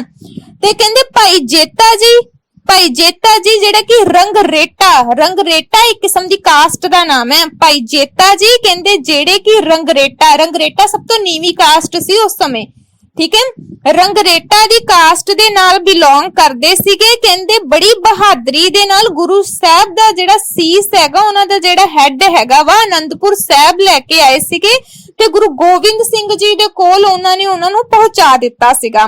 ਤੇ ਗੁਰੂ ਗੋਬਿੰਦ ਸਿੰਘ ਜੀ ਨੇ ਦੇਖਿਆ ਕਿ ਪਰਸਨ ਕਿੰਨਾ ਬਰੇਵ ਹੈਗਾ ਕਿ ਔਰੰਗਜ਼ੇਬ ਦੀ ਥਾਂ ਤੋਂ, ਯਾਨੀ ਕਿ ਜਿੱਥੇ ਔਰੰਗਜ਼ੇਬ ਦਾ ਪਲੇਸ ਦਿੱਲੀ ਹੈਗਾ ਵਾ, ਉੱਥੋਂ ਉਠਾ ਕੇ ਅਨੰਦਪੁਰ ਸਾਹਿਬ ਦੇ ਵਿੱਚ ਮੇਰੇ ਗੁਰੂ ਸਾਹਿਬਾਨ ਦਾ ਸੀਸ ਜਿਹੜਾ ਹੈਗਾ ਵਾ, ਯਾਨੀ ਕਿ ਉਹਨਾਂ ਦਾ ਹੈਡ ਜਿਹੜਾ ਹੈਗਾ ਵਾ, ਉਹ ਲੈ ਕੇ ਆਂਦਾ। ਤੇ ਗੁਰੂ ਜੀ ਨੇ ਉਹਨਾਂ ਨੂੰ ਇੱਕ ਨਾਮ ਦਿੱਤਾ ਸੀਗਾ, ਉਹ ਨਾਮ ਹੈਗਾ ਰੰਗਰੇਟਾ ਗੁਰੂ ਦਾ ਬੇਟਾ, ਗੁਰੂ ਕੇ ਬੇਟੇ, ਯਾਨੀ ਕਿ ਰੰਗਰੇਟੇ ਦਾ ਮਤਲਬ ਹੈਗਾ ਗੁਰੂ ਕੇ ਬੇਟੇ, ਯਾਨੀ ਕਿ ਕਹਿ ਕੇ ਉਹਨਾਂ ਨੇ ਗਲ ਦੇ ਨਾਲ ਲਗਾਇਆ ਸੀਗਾ। ਕਹਿੰਦੇ ਪੂਰੇ ਸਨਮਾਨ ਦੇ ਨਾਲ ਉਹਨਾਂ ਦਾ ਜਿਹੜਾ ਸੀਸ ਹੈਗਾ ਵਾ, ਪੂਰੇ ਸਨਮਾਨ ਦੇ ਨਾਲ ਉਹਨਾਂ ਦਾ ਸੰਸਕਾਰ ਕੀਤਾ ਗਿਆ ਸੀ, ਰੈਸਟ ਇਨ ਪੀਸ ਦੇ ਲਈ ਕੰਮ ਕੀਤਾ ਸੀਗਾ। ਅੱਜ ਉੱਥੇ ਸੀਸਗੰਜ ਬਣਿਆ ਵਾ। ਜਿੱਦਾਂ ਮੈਂ ਬੋਲਿਆ ਕਿ ਕਿਹੜਾ ਗੁਰਦੁਆਰਾ ਬਣਿਆ ਸੀ, ਤੁਸੀਂ ਸਭ ਨੇ ਬੋਲਿਆ ਸੀਸਗੰਜ, ਬਹੁਤ ਅੱਛਾ ਬੋਲਿਆ ਸੀ ਕਿਉਂਕਿ ਮੈਂ ਸੀਸ ਦੇ ਬਾਰੇ ਹੀ ਗੱਲ ਕੀਤੀ ਸੀਗੀ। ਉਸ ਤੋਂ ਬਾਅਦ ਤੁਸੀਂ ਉਹ ਬੋਲਿਆ, ਦੋ ਨਾਮ ਬੋਲਤੇ ਸੀ, ਰਕਾਬਗੰਜ ਗੁਰਦੁਆਰੇ ਦਾ ਨਾਮ ਵੀ ਬੋਲਿਆ ਸੀ ਨਾ। ਤੇ ਯਾਦ ਰੱਖਣਾ ਹੈਗਾ ਵਾ ਕਿ ਰਕਾਬਗੰਜ ਤੇ ਸੀਸਗੰਜ, ਠੀਕ ਹੈ, ਬਣੇ ਨੇੜੇ ਹੀ ਹੋਏ ਆ ਗੁਰਦੁਆਰੇ, ਲੇਕਿਨ ਰਕਾਬਗੰਜ ਉੱਥੇ ਬਣਿਆ ਸੀਗਾ ਜਿੱਥੇ ਭਾਈ ਲੱਖੀ ਸ਼ਾਹ ਜੀ ਨੇ ਉਹਨਾਂ ਦੇ ਸਰੀਰ ਦਾ ਅੰਤਿਮ ਸੰਸਕਾਰ, ਯਾਨੀ ਕਿ ਰੈਸਟ ਇਨ ਪੀਸ ਦੇ ਲਈ ਉਹਨਾਂ ਦਾ ਅੰਤਿਮ ਸੰਸਕਾਰ ਜਿਹੜਾ ਉੱਥੇ ਕੀਤਾ ਸੀਗਾ। ਸੋ ਇਹਨਾਂ ਚੀਜ਼ਾਂ 'ਚ ਕਨਫਿਊਜ਼ ਨਹੀਂ ਹੋਣਾ, ਹੋਰ ਚੱਕ ਕੇ ਲਿਖ ਲਓ ਜੀ। ਉੱਥੇ ਤਾਂ ਜੀ ਦੋ ਗੁਰਦੁਆਰੇ ਬਣਾਤੇ ਸੀਗੇ ਤੇ ਪਤਾ ਤੁਹਾਨੂੰ ਹੈ ਨਾ ਹੋਵੇ ਕਿ ਸੀਸਗੰਜ ਕਿਹਨੂੰ ਕਹਿੰਦੇ ਆ ਤੇ ਰਕਾਬਗੰਜ ਕਿਹਨੂੰ ਕਹਿੰਦੇ ਆ, ਠੀਕ ਹੈ ਬੇਟਾ। ਤਾਂ ਕਨਫਿਊਜ਼ ਨਹੀਂ ਹੋਣਾ, ਜਵਾਬ ਤੁਹਾਡਾ ਬਹੁਤ ਸਹੀ ਸੀ, ਜੋ ਪੁੱਛਿਆ ਸੀ ਆਨਸਰ ਤੁਹਾਡਾ ਉਹਦੇ ਨਾਲ ਹੀ ਮਿਲਦਾ ਸੀ, ਇੱਕ ਐਕਸਟਰਾ ਚੀਜ਼ ਦੱਸੀ ਹੈਗੀ ਆ ਤੁਹਾਨੂੰ, ਠੀਕ ਹੈ ਬੇਟਾ। ਚਲੋ ਬਈ ਨੈਕਸਟ ਕਰਦੇ ਆ। ਕਹਿੰਦੇ ਮੈਟਰਡਮ ਵਾਸ ਡਿਊ ਟੂ ਅ ਪੋਲਿਟਿਕਲ ਔਰ ਰਿਲੀਜੀਅਸ ਰੀਜਨ। ਕਹਿੰਦੇ ਕਿ ਜਿਹੜਾ ਸ਼ਹੀਦੀ ਹੋਈ ਸੀ, ਕਹਿੰਦੇ ਕਿਹੜੇ ਕਾਰਨਾਂ ਦੇ ਕਰਕੇ ਹੋਈ ਸੀਗੀ ਇਹ ਸ਼ਹੀਦੀ, ਪੋਲਿਟਿਕਲ ਦੇ ਕਰਕੇ ਹੋਈ ਸੀ ਕਿ ਧਰਮ ਦੇ ਕਰਕੇ ਹੋਈ ਸੀਗੀ। ਦਰਅਸਲ ਮੈਂ ਤੁਹਾਨੂੰ ਪਹਿਲਾਂ ਹੀ ਦੱਸ ਦਿੰਨੀ ਆ, ਕਿਸੇ ਰਾਈਟਰ ਨੂੰ ਕੁਝ ਨਹੀਂ ਪਤਾ, ਠੀਕ ਹੈ। ਤੁਹਾਡੀ ਬੁੱਕ ਦੇ ਵਿੱਚ ਸਾਰਾ ਦਾ ਸਾਰਾ ਕਨਫਿਊਜ਼ਨ ਪਾਰਟ ਇੱਕ ਇਹ ਦਿੱਤਾ ਹੋਇਆ ਵਾ ਕਿ ਪੋਲਿਟਿਕਲ ਕਰਕੇ ਹੋਈ ਹੈ ਕਿ ਰਿਲੀਜੀਅਸ ਕਰਕੇ ਹੋਈ ਹੈ। ਹੁਣ ਇੱਥੇ ਵਿੱਚ ਹੈਗੇ ਆ, ਕਹਿੰਦੇ ਇਸ ਨੂੰ ਯਾਦ ਕਰਨ ਦੀ ਇੰਨਾ ਖਾਸ ਜ਼ਰੂਰਤ ਨਹੀਂ ਹੈ, ਲੇਕਿਨ ਇੱਕ ਜਨਰਲ ਨੌਲੇਜ ਦੇ ਲਈ ਇਸ ਚੀਜ਼ ਨੂੰ ਸੁਣ ਲੈਣਾ ਤੁਸੀਂ ਧਿਆਨ ਦੇ ਨਾਲ, ਮੈਂ ਦੁਬਾਰਾ ਰਿਪੀਟ ਨਹੀਂ ਕਰੂੰਗੀ। ਕਹਿੰਦੇ ਗੁਰੂ ਤੇਗ ਬਹਾਦਰ ਜੀ ਦੀ ਜਿਹੜੀ ਸ਼ਹੀਦੀ ਹੈਗੀ ਧਰਮ ਦੇ ਕਰਕੇ ਰਿਲੀਜੀਅਸ ਬੇਸਿਸ ਤੇ ਹੋਈ ਹੈ ਜਾਂ ਫਿਰ ਇੱਕ ਹੋਈ ਹੈਗੀ ਪੋਲਿਟਿਕਲ ਬੇਸਿਸ ਦੇ ਉੱਤੇ। ਬਹੁਤ ਸਾਰੇ ਰਾਈਟਰ ਇਹਦੇ ਵਿੱਚ ਕਨਫਿਊਜ਼ਡ ਨੇ। ਕਹਿੰਦੇ ਮੁਹੰਮਦ ਲਤੀਫ, ਗੁਲਾਮ ਹੁਸੈਨ, ਸਰਜੇ ਐਨ ਸਰਕਾਰ, ਬਰਨਾਓ, ਕਨਿੰਗਮ, ਟਰੰਪ, ਕਹਿੰਦੇ ਬਹੁਤ ਸਾਰੇ ਰਾਈਟਰ ਨੇ ਜਿਹੜੇ ਕਹਿੰਦੇ ਨੇ ਕਿ ਪੋਲਿਟਿਕਲ ਦੇ ਬੇਸ ਤੇ ਜੀ ਹੋਈ ਹੈ, ਠੀਕ ਹੈ, ਰਿਲੀਜੀਅਸ ਦੇ ਬੇਸ ਤੇ ਨਹੀਂ ਹੋਈ, ਪੋਲਿਟਿਕਲ ਦੇ ਬੇਸ ਤੇ ਹੋਈ ਹੈ। ਪੋਲਿਟਿਕਲ ਬੇਸ ਕਿਹੜਾ ਹੋਊਗਾ? ਪੋਲਿਟਿਕਲ ਬੇਸ ਇਹੀ ਸੀ ਕਿ ਸਿੱਖੀਜ਼ਮ ਨੂੰ ਉਹ ਅਪਣਾਉਣਾ ਚਾਹੁੰਦੇ ਸੀ, ਕਿਸੇ ਹੋਰ ਰਿਲੀਜੀਅਸ ਨੂੰ ਅਪਣਾਉਣਾ ਨਹੀਂ ਸੀ ਚਾਹੁੰਦੇ। ਤੇ ਕੋਈ ਇਦਾਂ ਦੇ ਰਾਈਟਰ ਹੈਗੇ ਨੇ ਦੂਸਰੇ ਪਾਸੇ, ਕਹਿੰਦੇ ਇੰਦੂ ਭੂਸ਼ਣ ਬੈਨਰਜੀ, M.A. ਮੈਕਾਇਫਲ, ਕਹਿੰਦੇ ਗੰਡਾ ਸਿੰਘ, S.S. ਜੋਹਰ, B.S. ਆਨੰਦ, B.S. ਗੁਪਤਾ, ਕਹਿੰਦੇ ਰਿਲੀਜੀਅਸ ਬੇਸਿਸ ਤੇ ਹੋਈ ਹੈ ਕਿਉਂਕਿ ਉਹ ਕਿਸੇ ਹੋਰ ਧਰਮ ਨੂੰ ਨਹੀਂ ਸੀ ਅਪਣਾਉਣਾ ਚਾਹੁੰਦੇ, ਠੀਕ ਹੈ ਨਾ। ਪੋਲਿਟਿਕਲ ਦੇ ਬੇਸ ਤੇ ਇਦਾਂ ਹੀ ਹੈਗਾ ਵਾ ਕਿ ਉਹ ਚਾਹੁੰਦੇ ਸੀ ਸਿੱਖੀਜ਼ਮ ਡਿਵੈਲਪ ਹੋ ਜਾਵੇ। ਰਿਲੀਜੀਅਸ ਬੇਸ ਥੀਸਿਸ ਇਹ ਹੈਗਾ ਵਾ ਕਿ ਉਹ ਸਿੱਖੀਜ਼ਮ ਨੂੰ ਡਿਵੈਲਪ ਕਰਨਾ ਚਾਹੁੰਦੇ ਸੀਗੇ, ਲੇਕਿਨ ਉਹ ਚਾਹੁੰਦੇ ਸੀਗੇ ਕਿ ਅਸੀਂ ਆਪਣੇ ਆਪ ਨੂੰ ਕਿਸੇ ਹੋਰ ਧਰਮ ਦੇ ਵਿੱਚ ਕਨਵਰਟ ਨਹੀਂ ਕਰਨਾ, ਕਿਉਂਕਿ ਜਦੋਂ ਬ੍ਰਾਹਮਣ ਆਏ ਸੀ, ਬ੍ਰਾਹਮਣਾਂ ਨੇ ਕਿਹਾ ਸੀਗਾ ਕਿ ਅਸੀਂ ਸੁਰੱਖਿਅਤ ਰਹਿ ਜਾਈਏ, ਗੁਰੂ ਜੀ ਇਦਾਂ ਦਾ ਕੋਈ ਕੰਮ ਕਰੋ, ਤੇ ਉਹਨਾਂ ਨੇ ਆਪਣੇ ਆਪ ਨੂੰ ਸ਼ਹੀਦ ਕੀਤਾ ਸੀ। ਇਸ ਲਈ ਕੋਈ ਰਾਈਟਰ ਕਹਿੰਦਾ ਵਾ ਕਿ ਸ਼ਾਇਦ ਧਰਮ ਦੇ ਕਰਕੇ ਹੋਈ ਆ, ਕੋਈ ਰਾਈਟਰ ਕਹਿੰਦਾ ਹੈ ਕਿ ਰਿਲੀਜੀਅਸ ਮਤਲਬ ਕਿ ਜਿਹੜਾ ਹੈਗਾ ਵਾ ਪੋਲੀਟੀਕਲ ਹੋ ਸਕਦਾ ਵਾ, ਕਿ ਕਹਿੰਦੇ ਉਹ ਸਿੱਖੀਜ਼ਮ ਨੂੰ ਜ਼ਿਆਦਾ ਡਿਵੈਲਪ ਕਰ ਰਹੇ ਸੀ, ਸ਼ਹੀਦੀ ਤਾਂ ਹੋਈ ਹੈ। ਠੀਕ ਹੈ ਬੇਟਾ। ਉਸ ਤੋਂ ਬਾਅਦ ਹੈਗਾ ਕਹਿੰਦੇ ਇੰਦੂ ਭੂਸ਼ਣ ਬੈਨਰਜੀ ਕਹਿੰਦੇ ਨੇ ਕਿ ਸਾਨੂੰ ਪਤਾ ਹੈ ਕਿ ਗੁਰੂ ਜੀ ਹਮੇਸ਼ਾ ਹੀ ਸ਼ਾਂਤੀ ਪਸੰਦ ਰਹੇ ਸੀ, ਕਿਉਂਕਿ ਜਦੋਂ ਮੈਂ ਤੁਹਾਨੂੰ ਹਰਗੋਬਿੰਦ ਸਿੰਘ ਜੀ ਕਰਵਾਇਆ ਸੀਗਾ, ਹਰਗੋਬਿੰਦ ਸਿੰਘ ਜੀ 6ਵੇਂ ਗੁਰੂ ਕਰਵਾਏ ਸੀ, ਤੇ ਮੈਂ ਕਿਹਾ ਸੀ ਨਾ ਕਿ ਗੁਰੂ ਤੇਗ ਬਹਾਦਰ ਉਹਨਾਂ ਦੇ ਪੁੱਤਰ ਨੇ, ਲੇਕਿਨ ਉਹਨਾਂ ਦਾ ਦੁਨੀਆਦਾਰੀ ਦੇ ਵਿੱਚ ਕੋਈ ਇੰਟਰਸਟ ਨਹੀਂ ਸੀ। ਇਹਦਾ ਮਤਲਬ ਇਹ ਹੈ ਕਿ ਹਮੇਸ਼ਾ ਸ਼ਾਂਤੀ ਪਸੰਦ ਸੀ। ਤੇ ਜਿਹੜਾ ਇਨਸਾਨ ਹੈ ਹੀ ਸ਼ਾਂਤੀ ਪਸੰਦ, ਜਿਹੜਾ ਇਨਸਾਨ ਜੀਵਨ ਹੀ ਆਪਣੇ ਆਪ ਨੂੰ ਏਦਾਂ ਚਾਹੁੰਦਾ ਹੈ ਕਿ ਇੰਡੀਵਿਜੂਅਲ ਰਵੇ, ਸਾਰਿਆਂ ਤੋਂ ਵੱਖਰਾ ਰਵੇ, ਸਾਰਿਆਂ ਤੋਂ, ਠੀਕ ਹੈ, ਤੇ ਸੰਨਿਆਸ ਦੇ ਵਿੱਚ ਰਵੇ, ਉਹ ਇਨਸਾਨ ਪੋਲੀਟੀਕਲ ਦੇ ਬੇਸ ਤੇ ਤੋਂ ਕਦੇ ਲੜ ਨਹੀਂ ਨਾ ਸਕਦਾ। ਠੀਕ ਹੈ। ਤੋ ਕਹਿੰਦੇ ਕਿ ਉਹਨਾਂ ਦੇ ਵਿੱਚ ਸਹਿਨਸ਼ੀਲਤਾ ਸੀਗੀ, ਕਹਿੰਦੇ ਉਹਨਾਂ ਦੇ ਬਿਹੇਵ ਤੋਂ ਹੀ ਪਤਾ ਲੱਗਦਾ ਵਾ ਕਿ ਉਹ ਕਿਸੇ ਵੀ ਮੈਟਰ ਦੇ ਉੱਤੇ ਜਿਹੜਾ ਹੈਗਾ ਵਾ ਪ੍ਰੋਬਲਮ ਕ੍ਰੀਏਟ ਕਰਨੀ ਪਸੰਦ ਹੀ ਨਹੀਂ ਸੀ ਕਰਦੇ। ਇਸ ਤੋਂ ਇਲਾਵਾ ਹੈਗਾ ਵਾ ਕਹਿੰਦੇ ਕਿ ਮੈਕਾਈਫਲ ਨਾਂ ਦਾ ਇੱਕ ਰਾਈਟਰ ਹੈਗਾ ਵਾ, ਜਿਨਨੇ ਕਹਿੰਦੇ ਕਿਹਾ ਵਾ ਕਿ ਮੁਸਲਮਾਨਾਂ ਨੇ ਬਹੁਤ ਸਾਰੀਆਂ ਘਟਨਾਵਾਂ ਲਿਖੀਆਂ ਨੇ। ਤੁਸੀਂ ਇੱਕ ਗੱਲ ਯਾਦ ਰੱਖ ਲਓ, ਮੁਸਲਮਾਨ ਸਿੱਖਾਂ ਦੇ ਬਾਰੇ ਵਿੱਚ ਲਿਖੇਗਾ ਤੇ ਕਦੇ ਕੁਝ ਅੱਛਾ ਨਹੀਂ ਲਿਖੇਗਾ। ਹਾਂ, ਲਿਖਣਗੇ, ਬਹੁਤ ਸਾਰੇ ਹੈਗੇ ਵੀ ਨੇ ਜਿਹੜੇ ਕਿ ਮੁਸਲਮਾਨ ਸੀ, ਕਿਉਂਕਿ ਸੰਤ ਮਾਈ ਮੀਆਂ ਮੀਰ ਜੀ, ਠੀਕ ਹੈ, ਸੂਫੀ ਸੰਤ ਮਾਈ ਮੀਆਂ ਮੀਰ ਜੀ, ਜਿਨ੍ਹਾਂ ਨੇ ਹਰਮੰਦਰ ਸਾਹਿਬ ਦੀ ਨੀਂਹ ਰੱਖੀ ਸੀਗੀ, ਮੁਸਲਮਾਨ ਹੀ ਸੀਗੇ, ਲੇਕਿਨ ਬਹੁਤ ਸਾਰੇ ਨਹੀਂ ਸੀ ਵੀ ਅੱਛੇ। ਕਹਿੰਦੇ ਜਿਨ੍ਹਾਂ ਨੇ ਇਤਿਹਾਸ ਦੇ ਵਿੱਚ ਬਹੁਤ ਸਾਰੀਆਂ ਯਾਨੀ ਕਿ ਹਿਸਟਰੀ ਦੇ ਵਿੱਚ ਏਦਾਂ ਦੀਆਂ ਸਟੋਰੀਜ਼ ਕ੍ਰੀਏਟ ਕੀਤੀਆਂ ਨੇ ਜਿਨ੍ਹਾਂ ਨੂੰ ਸੱਚ ਮੰਨਿਆ ਜਾਂਦਾ ਹੈ, ਜਦਕਿ ਰਿਐਲਿਟੀ ਉਹਨਾਂ ਦੇ ਵਿੱਚ ਸੱਚਾਈ ਕੁਝ ਨਹੀਂ ਹੈ। ਠੀਕ ਹੈ। ਉਸ ਤੋਂ ਬਾਅਦ ਡਾਕਟਰ ਗੰਡਾ ਸਿੰਘ ਜੀ SS ਜੋਹਰ ਜਿਹੜੇ ਨੇ, ਕਹਿੰਦੇ ਉਹ ਆਪਣੇ ਪੱਖ ਦੇ ਵਿੱਚ ਜਦੋਂ ਲਿਖਦੇ ਨੇ, ਹੁਣ ਤੁਸੀਂ ਦੇਖੋ, ਕਹਿੰਦੇ ਲਿਖਦੇ ਨੇ ਕਿ ਗੁਲਾਮ ਹੁਸੈਨ ਕੌਣ ਹੈ? ਹੁਣ ਗੁਲਾਮ ਹੁਸੈਨ ਜੇ ਮੈਂ ਕਹਿ ਦੂੰਗੀ ਸਿੱਖ ਹੈ ਤੇ ਸ਼ਾਇਦ ਮੇਰੇ ਹੀ ਦਿਮਾਗ ਖਰਾਬ ਆ। ਠੀਕ ਹੈ, ਕਿਉਂਕਿ ਗੁਲਾਮ ਹੁਸੈਨ ਦੇ ਨਾਮ ਤੋਂ ਹੀ ਪਤਾ ਲੱਗਦਾ ਵਾ ਕਿ ਹੁਸੈਨ ਆ ਤੇ ਮਤਲਬ ਮੁਸਲਿਮ ਹੈਗਾ ਵਾ। ਕਹਿੰਦੇ ਉਹਨੇ ਮਨ ਘੜਤ ਕਹਾਣੀਆਂ ਲਿਖੀਆਂ ਹੋਈਆਂ ਨੇ। ਠੀਕ ਹੈ, ਉਹਨਾਂ ਨੇ ਤਾਂ ਇਹ ਵੀ ਲਿਖਿਆ ਸੀਗਾ, ਜਿਹੜਾ ਸਾਡਾ ਗੁਲਾਮ ਹੁਸੈਨ ਆ, ਉਹਨੇ ਲਿਖਿਆ ਸੀਗਾ ਕਿ ਹਫੀਜ਼ ਅਹਿਮਦ ਨਾਂ ਦਾ ਇੱਕ ਫਕੀਰ ਸੀਗਾ, ਜਿਹਨੂੰ ਔਰੰਗਜ਼ੇਬ ਨੇ ਆਪਣੇ ਦਰਬਾਰ ਦੇ ਵਿੱਚੋਂ ਕੱਢ ਦਿੱਤਾ ਸੀਗਾ, ਤੇ ਗੁਰੂ ਜੀ ਨੇ ਉਹਨੂੰ ਆਪਣੇ ਵਿੱਚ ਰੱਖ ਲਿਆ ਸੀਗਾ। ਤੇ ਕਹਿੰਦੇ ਇੱਕ ਮਨ ਘੜਤ ਕਹਾਣੀ ਆ, ਗੁਰੂ ਜੀ ਨੇ ਏਦਾਂ ਦਾ ਕੁਝ ਨਹੀਂ ਸੀ ਕੀਤਾ। ਠੀਕ ਹੈ। ਸੋ ਇਸ ਤੋਂ ਇਲਾਵਾ ਕਹਿੰਦੇ ਪਹਿਲੀ ਗੱਲ ਤਾਂ ਕੋਈ ਵੀ ਰਾਈਟਰ ਏਸ਼ੀਅਨ ਟਾਈਮ ਪੀਰੀਅਡ ਦਾ ਹੈ ਹੀ ਨਹੀਂ। ਠੀਕ ਹੈ, ਏਸ਼ੀਅਨ ਟਾਈਮ ਪੀਰੀਅਡ ਮਤਲਬ ਪੁਰਾਣੇ ਟਾਈਮ ਪੀਰੀਅਡ ਦਾ। ਹੁਣ ਜੇ ਰਾਈਟਰ ਹੀ ਪੁਰਾਣੇ ਟਾਈਮ ਪੀਰੀਅਡ ਦਾ ਨਹੀਂ ਹੈਗਾ ਤੇ ਪੁਰਾਣੇ ਟਾਈਮ ਪੀਰੀਅਡ ਦੀਆਂ ਤੁਹਾਨੂੰ ਗੱਲਾਂ ਦੱਸ ਰਿਹਾ, ਤੁਸੀਂ ਮਨ ਘੜਤ ਕਹਾਣੀਆਂ ਹੀ ਸਮਝ ਲਓ, ਇਮੇਜਿਨੇਸ਼ਨ ਹੀ ਸਮਝ ਲਓ। ਤੁਸੀਂ ਜਿਸ ਜਗ੍ਹਾ ਪ੍ਰੈਜ਼ੈਂਟ ਹੈਗੇ ਹੋ ਨਾ, ਜਿਸ ਜਗ੍ਹਾ ਤੁਸੀਂ ਪ੍ਰੈਜ਼ੈਂਟ ਹੈਗੇ ਹੋ, ਉਸ ਜਗ੍ਹਾ ਤੇ ਤੁਸੀਂ ਚੀਜ਼ਾਂ ਦੇਖੀਆਂ ਨੇ ਤਾਂ ਤੁਸੀਂ ਉਹਨੂੰ ਅਸਲੀਅਤ ਮੰਨੋ। ਕਿਸੇ ਨੇ ਤੁਹਾਨੂੰ ਕਹੀ ਆ, ਕਿਸੇ ਦੇ ਥਰੂ ਤੁਹਾਨੂੰ ਕਿਹਾ ਗਿਆ ਵਾ, ਤੇ ਤੁਸੀਂ ਇਹ ਮੰਨ ਕੇ ਚੱਲੋ ਅੱਧੀਆਂ ਕਹਾਣੀਆਂ ਗਲਤੀ ਨੇ। ਜਿੱਦਾਂ ਇੱਥੇ ਰਾਈਟਰ ਬੜਾ ਅੱਛਾ ਇੱਕ ਪੁਆਇੰਟ ਲਿਖਿਆ ਹੈ, ਜਿੱਥੇ ਉਹਨੇ ਲਿਖਿਆ ਹੈ ਕਿ ਪਹਿਲੀ ਗੱਲ ਤਾਂ ਕੋਈ ਏਸ਼ੀਅਨ ਟਾਈਮ ਪੀਰੀਅਡ ਦਾ ਰਾਈਟਰ ਹੀ ਹੈ ਨਹੀਂ, ਪੁਰਾਣੇ ਟਾਈਮ ਪੀਰੀਅਡ ਦਾ ਰਾਈਟਰ ਹੀ ਹੈ ਨਹੀਂ। ਅਗਰ ਤੁਹਾਨੂੰ ਕੁਝ ਕਹੇਗਾ ਵੀ ਤੇ ਉਹਦੇ ਵਿੱਚ ਇਮੇਜਿਨੇਸ਼ਨ ਸਟੋਰੀਜ਼ ਤੋਂ ਇਲਾਵਾ ਕੁਝ ਨਹੀਂ ਹੋਏਗਾ। ਠੀਕ ਹੈ। ਤੀਸਰਾ ਕਹਿੰਦੇ ਕਿਹਾ ਗਿਆ ਵਾ ਕਿ ਉਹਨਾਂ ਨੂੰ ਗਵਾਲੀਅਰ ਦੇ ਕਿਲੇ ਵਿੱਚ ਸ਼ਹੀਦ ਕੀਤਾ ਸੀ। ਅਰੇ ਆਪਾਂ ਸ਼ੁਰੂ ਤੋਂ ਲੈ ਕੇ ਹੁਣ ਤੱਕ ਇਹੀ ਪੜ੍ਹਦੇ ਆ ਰਹੇ ਹਾਂ ਕਿ ਉਹਨਾਂ ਨੂੰ ਕਿੱਥੇ ਸ਼ਹੀਦ ਕਰਵਾਇਆ ਗਿਆ ਸੀਗਾ, ਕਿੱਥੇ ਸ਼ਹੀਦ ਕਰਵਾਇਆ ਸੀ ਜੀ ਗੁਰੂ ਨੂੰ?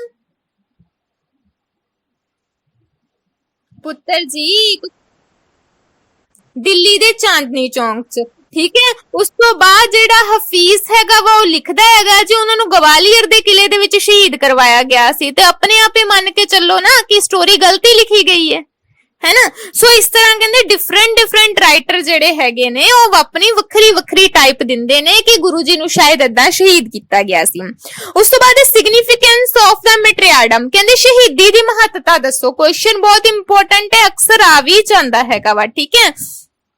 ਕਹਿੰਦੇ ਕਿ ਸਿੱਖ ਇਤਿਹਾਸ ਦੇ ਵਿੱਚ ਯਾਨੀ ਕਿ ਸਿੱਖੀਜ਼ਮ ਦੇ ਵਿੱਚ ਕੋਈ ਵੀ ਪਰਸਨ ਏਦਾਂ ਦਾ ਨਹੀਂ ਸੀਗਾ ਜਿਨਨੇ ਕਿ ਮਤਲਬ ਕਹਿੰਦੇ ਸ਼ਹੀਦੀਆਂ ਬਹੁਤ ਹੋਈਆਂ ਨੇ। ਠੀਕ ਹੈ, ਮੈਟਰੀਆਡਮ ਬਹੁਤ ਕੇਸਿਸ ਦੇ ਵਿੱਚ ਹੋਏ ਨੇ, ਸ਼ਹੀਦੀ ਬਹੁਤ ਕੇਸਿਸ ਦੇ ਵਿੱਚ ਹੋਈ ਆ, ਲੇਕਿਨ ਕੋਈ ਏਦਾਂ ਦਾ ਪਰਸਨ ਸ਼ਹੀਦ ਨਹੀਂ ਹੋਇਆ ਹੈਗਾ ਜਿਨ੍ਹਾਂ ਨੇ ਕਿਸੇ ਦੇ ਰਿਲੀਜੀਅਸ ਨੂੰ ਬਚਾਉਣ ਦੇ ਲਈ ਯਾਨੀ ਕਿ ਕਿਸੇ ਦੇ ਰਿਲੀਜੀਅਸ ਟਾਈਮ ਪੀਰੀਅਡ ਨੂੰ ਸੇਫ ਕਰਨ ਦੇ ਲਈ ਆਪਣੇ ਟਾਈਮ ਪੀਰੀਅਡ ਦੇ ਵਿੱਚ ਯਾਨੀ ਕਿ ਆਪਣੇ ਹੀ ਸਮੇਂ ਦੇ ਵਿੱਚ ਜਿਹੜਾ ਪਰਸਨ ਸ਼ਹੀਦ ਹੋ ਗਿਆ ਹੋਵੇ। ਠੀਕ ਹੈ।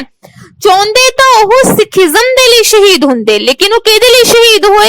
ਉਹ ਤਾਂ ਸ਼ਹੀਦ ਹੋਏ ਕਿਸੇ ਹੋਰ ਰਿਲੀਜੀਅਸ ਨੂੰ ਸੇਫ ਕਰਨ ਦੇ ਲਈ। ਠੀਕ ਹੈ, ਕਹਿੰਦੇ ਸ਼ਹੀਦੀਆਂ ਬਹੁਤ ਹੋਈਆਂ ਨੇ, ਇਸ ਲਈ ਗੁਰੂ ਤੇਗ ਬਹਾਦਰ ਜੀ ਨੂੰ ਅੱਜ ਅਸੀਂ ਇੰਨੇ ਮਾਣ ਸਤਿਕਾਰ ਰਿਸਪੈਕਟਫੁਲੀ ਵੇ ਨਾਲ ਯਾਦ ਕਰਦੇ ਹੈਗੇ ਆ, ਉਹਨਾਂ ਨੂੰ ਰਿਮੈਂਬਰ ਕਰਦੇ ਹੈਗੇ ਆ ਕਿ ਇੱਕ ਏਦਾਂ ਦੇ ਗੁਰੂ ਸੀ ਜਿਨ੍ਹਾਂ ਨੇ ਆਪਣੇ ਰਿਲੀਜੀਅਸ ਲਾਈਫ ਨੂੰ ਸੇਫ ਕਰਨ ਦੇ ਲਈ ਨਹੀਂ ਬਲਕਿ ਕਿਸੇ ਹੋਰ ਦੇ ਰਿਲੀਜੀਅਸ ਟਾਈਮ ਪੀਰੀਅਡ, ਕਿਸੇ ਹੋਰ ਦੇ ਰਿਲੀਜੀਅਸ ਲਾਈਫ ਨੂੰ ਸੇਫ ਕਰਨ ਦੇ ਲਈ ਇਹਨਾਂ ਨੇ ਆਪਣਾ ਜਿਹੜੀ ਹੈਗੀ ਆ ਜਾਨ ਤੁਸੀਂ ਦੇਖੋ ਦਿੱਤੀ ਸੀਗੀ। ਠੀਕ ਹੈ, ਫਰਸਟ ਹੈਗਾ ਵਾ ਕਹਿੰਦੇ ਕਿ ਇਹਦੇ ਨਾਲ ਹੀ ਬਾਅਦ ਵਿੱਚ ਜਿਹੜਾ ਹੈਗਾ ਖਾਲਸਾ ਪੰਥ ਉਹਨੂੰ ਐਸਟੈਬਲਿਸ਼ ਕੀਤਾ ਗਿਆ ਸੀਗਾ। ਠੀਕ ਹੈ, ਫਰਸਟ ਹੈਗਾ ਕਹਿੰਦੇ ਆ ਗ੍ਰੇਟ ਹਿਸਟੋਰੀਕਲ ਇਵੈਂਟਸ, ਕਹਿੰਦੇ ਕਿ ਇਤਿਹਾਸ ਦੀ ਇੱਕ ਮਹਾਨ ਘਟਨਾ ਸੀਗੀ। ਇਹਦੇ ਵਿੱਚ ਸੇਮ ਪੁਆਇੰਟ ਤੁਸੀਂ ਦੁਬਾਰਾ ਉਹੀ ਲਿਖਣਾ ਵਾ ਕਿ ਕੋਈ ਏਦਾਂ ਦਾ ਪਰਸਨ ਸੀਗਾ ਜਿਨ੍ਹਾਂ ਨੇ ਆਪਣੇ ਰਿਲੀਜੀਅਸ ਦੇ ਲਈ ਨਹੀਂ ਬਲਕਿ ਕਿਸੇ ਦੂਸਰੇ ਦੇ ਰਿਲੀਜੀਅਸ ਨੂੰ ਸੇਫ ਕਰਨ ਦੇ ਲਈ ਆਪਣੀ ਜਾਨ ਦਿੱਤੀ ਸੀ।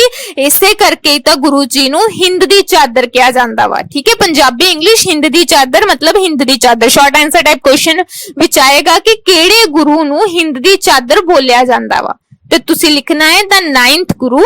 ਠੀਕ ਹੈ, ਅੰਡਰ ਦਾ ਸਿੱਖੀਜ਼ਮ ਜਿਹੜੇ 9ਵੇਂ ਗੁਰੂ ਆ ਸਿੱਖੀਜ਼ਮ ਦੇ ਵਿੱਚ ਰਹਿ ਚੁੱਕੇ ਗੁਰੂ ਤੇਗ ਬਹਾਦਰ ਜੀ, ਉਹਨਾਂ ਨੂੰ ਬੋਲਿਆ ਜਾਂਦਾ ਹੈ ਹਿੰਦ ਦੀ ਚਾਦਰ। ਠੀਕ ਹੈ, ਉਸ ਤੋਂ ਬਾਅਦ ਤੁਹਾਡਾ ਨੈਕਸਟ ਪੁਆਇੰਟ ਹੈਗਾ ਵਾ ਕਹਿੰਦੇ ਫੀਲਿੰਗ ਆਫ ਰਿਵੈਂਜ ਅਮੰਗ ਦਾ ਸਿੱਖ, ਕਹਿੰਦੇ ਹੁਣ ਸਿੱਖਾਂ ਦੇ ਵਿੱਚ ਨਾ ਰਿਵੈਂਜ ਦੀ ਫੀਲਿੰਗ ਆ ਗਈ ਸੀ। ਰਿਵੈਂਜ ਮਤਲਬ ਹੁੰਦਾ ਬਦਲਾ ਲੈਣਾ। ਠੀਕ ਹੈ, ਤਾਂ ਸਿੱਖੀਜ਼ਮ ਦੇ ਵਿੱਚ ਰਿਵੈਂਜ ਦੀ ਫੀਲਿੰਗ ਆ ਗਈ ਸੀ ਕਿਉਂਕਿ ਗੁਰੂ ਨੂੰ ਸ਼ਹੀਦ ਕਰ ਦਿੱਤਾ ਸੀਗਾ। ਠੀਕ ਹੈ, ਉਹ ਵੀ ਬਿਨਾਂ ਕਿਸੇ ਕਾਰਨ ਦੇ ਸਿਰਫ ਇੱਕ ਧਰਮ ਦੇ ਲਈ ਕਿਸੇ ਨੂੰ ਸ਼ਹੀਦ ਕਰ ਦਿੱਤਾ ਸੀਗਾ।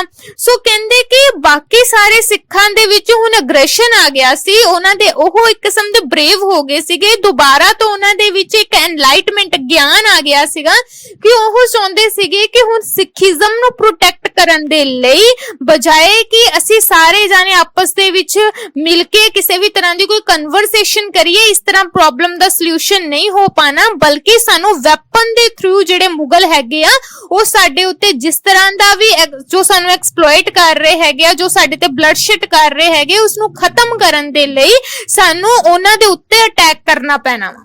ਠੀਕ ਹੈ, ਮਤਲਬ ਕਨਵਰਸੇਸ਼ਨ ਦੇ ਥਰੂ ਹੁਣ ਕੋਈ ਗੱਲਬਾਤ ਜਿਹੜੀ ਹੈਗੀ ਆ ਉਹ ਨਹੀਂ ਹੋ ਪਾਣੀ ਹੈਗੀ। ਸੋ ਕਹਿੰਦੇ ਅਗਰੈਸ਼ਨ ਦੇ ਵਿੱਚ ਉਹ ਆ ਗਏ ਸੀ, ਜਿਸ ਕਰਕੇ ਬੋਲਿਆ ਜਾਂਦਾ ਵਾ ਕਿ ਹੁਣ ਅੰਗਰੇਜ਼ ਜਿਹੜੇ ਸੀਗੇ ਉਹਨਾਂ ਨੂੰ ਇਸ ਮਤਲਬ ਔਰੰਗਜ਼ੇਬ ਜਿਹੜਾ ਸੀਗਾ ਉਹਦਾ ਖਾਤਮਾ ਤਾਂ ਗੁਰੂ ਜੀ ਨੇ ਇਸ ਤਰ੍ਹਾਂ ਕਰ ਦਿੱਤਾ ਸੀਗਾ। ਇੱਕ ਅੱਛੀ ਜੀ ਕੋਟੇਸ਼ਨ ਹੈ, ਕਹਿੰਦੇ ਜਿਵੇਂ ਸੜਕ ਤੇ ਪਿਆ ਹੋਇਆ ਕੋਈ ਸੁੱਕਾ ਪੱਤਾ ਉੱਡ ਜਾਂਦਾ ਹੈ ਨਾ, ਸੜਕ ਤੇ ਸੁੱਕੇ ਪੱਤੇ ਹੁੰਦੇ ਆ, ਹਵਾ ਆਂਦੀ ਉੱਡ ਜਾਂਦੀ ਹੈ, ਕਹਿੰਦੇ ਔਰੰਗਜ਼ੇਬ ਨੂੰ ਏਦਾਂ ਸਿੱਖਾਂ ਨੇ ਖਤਮ ਕੀਤਾ ਸੀਗਾ।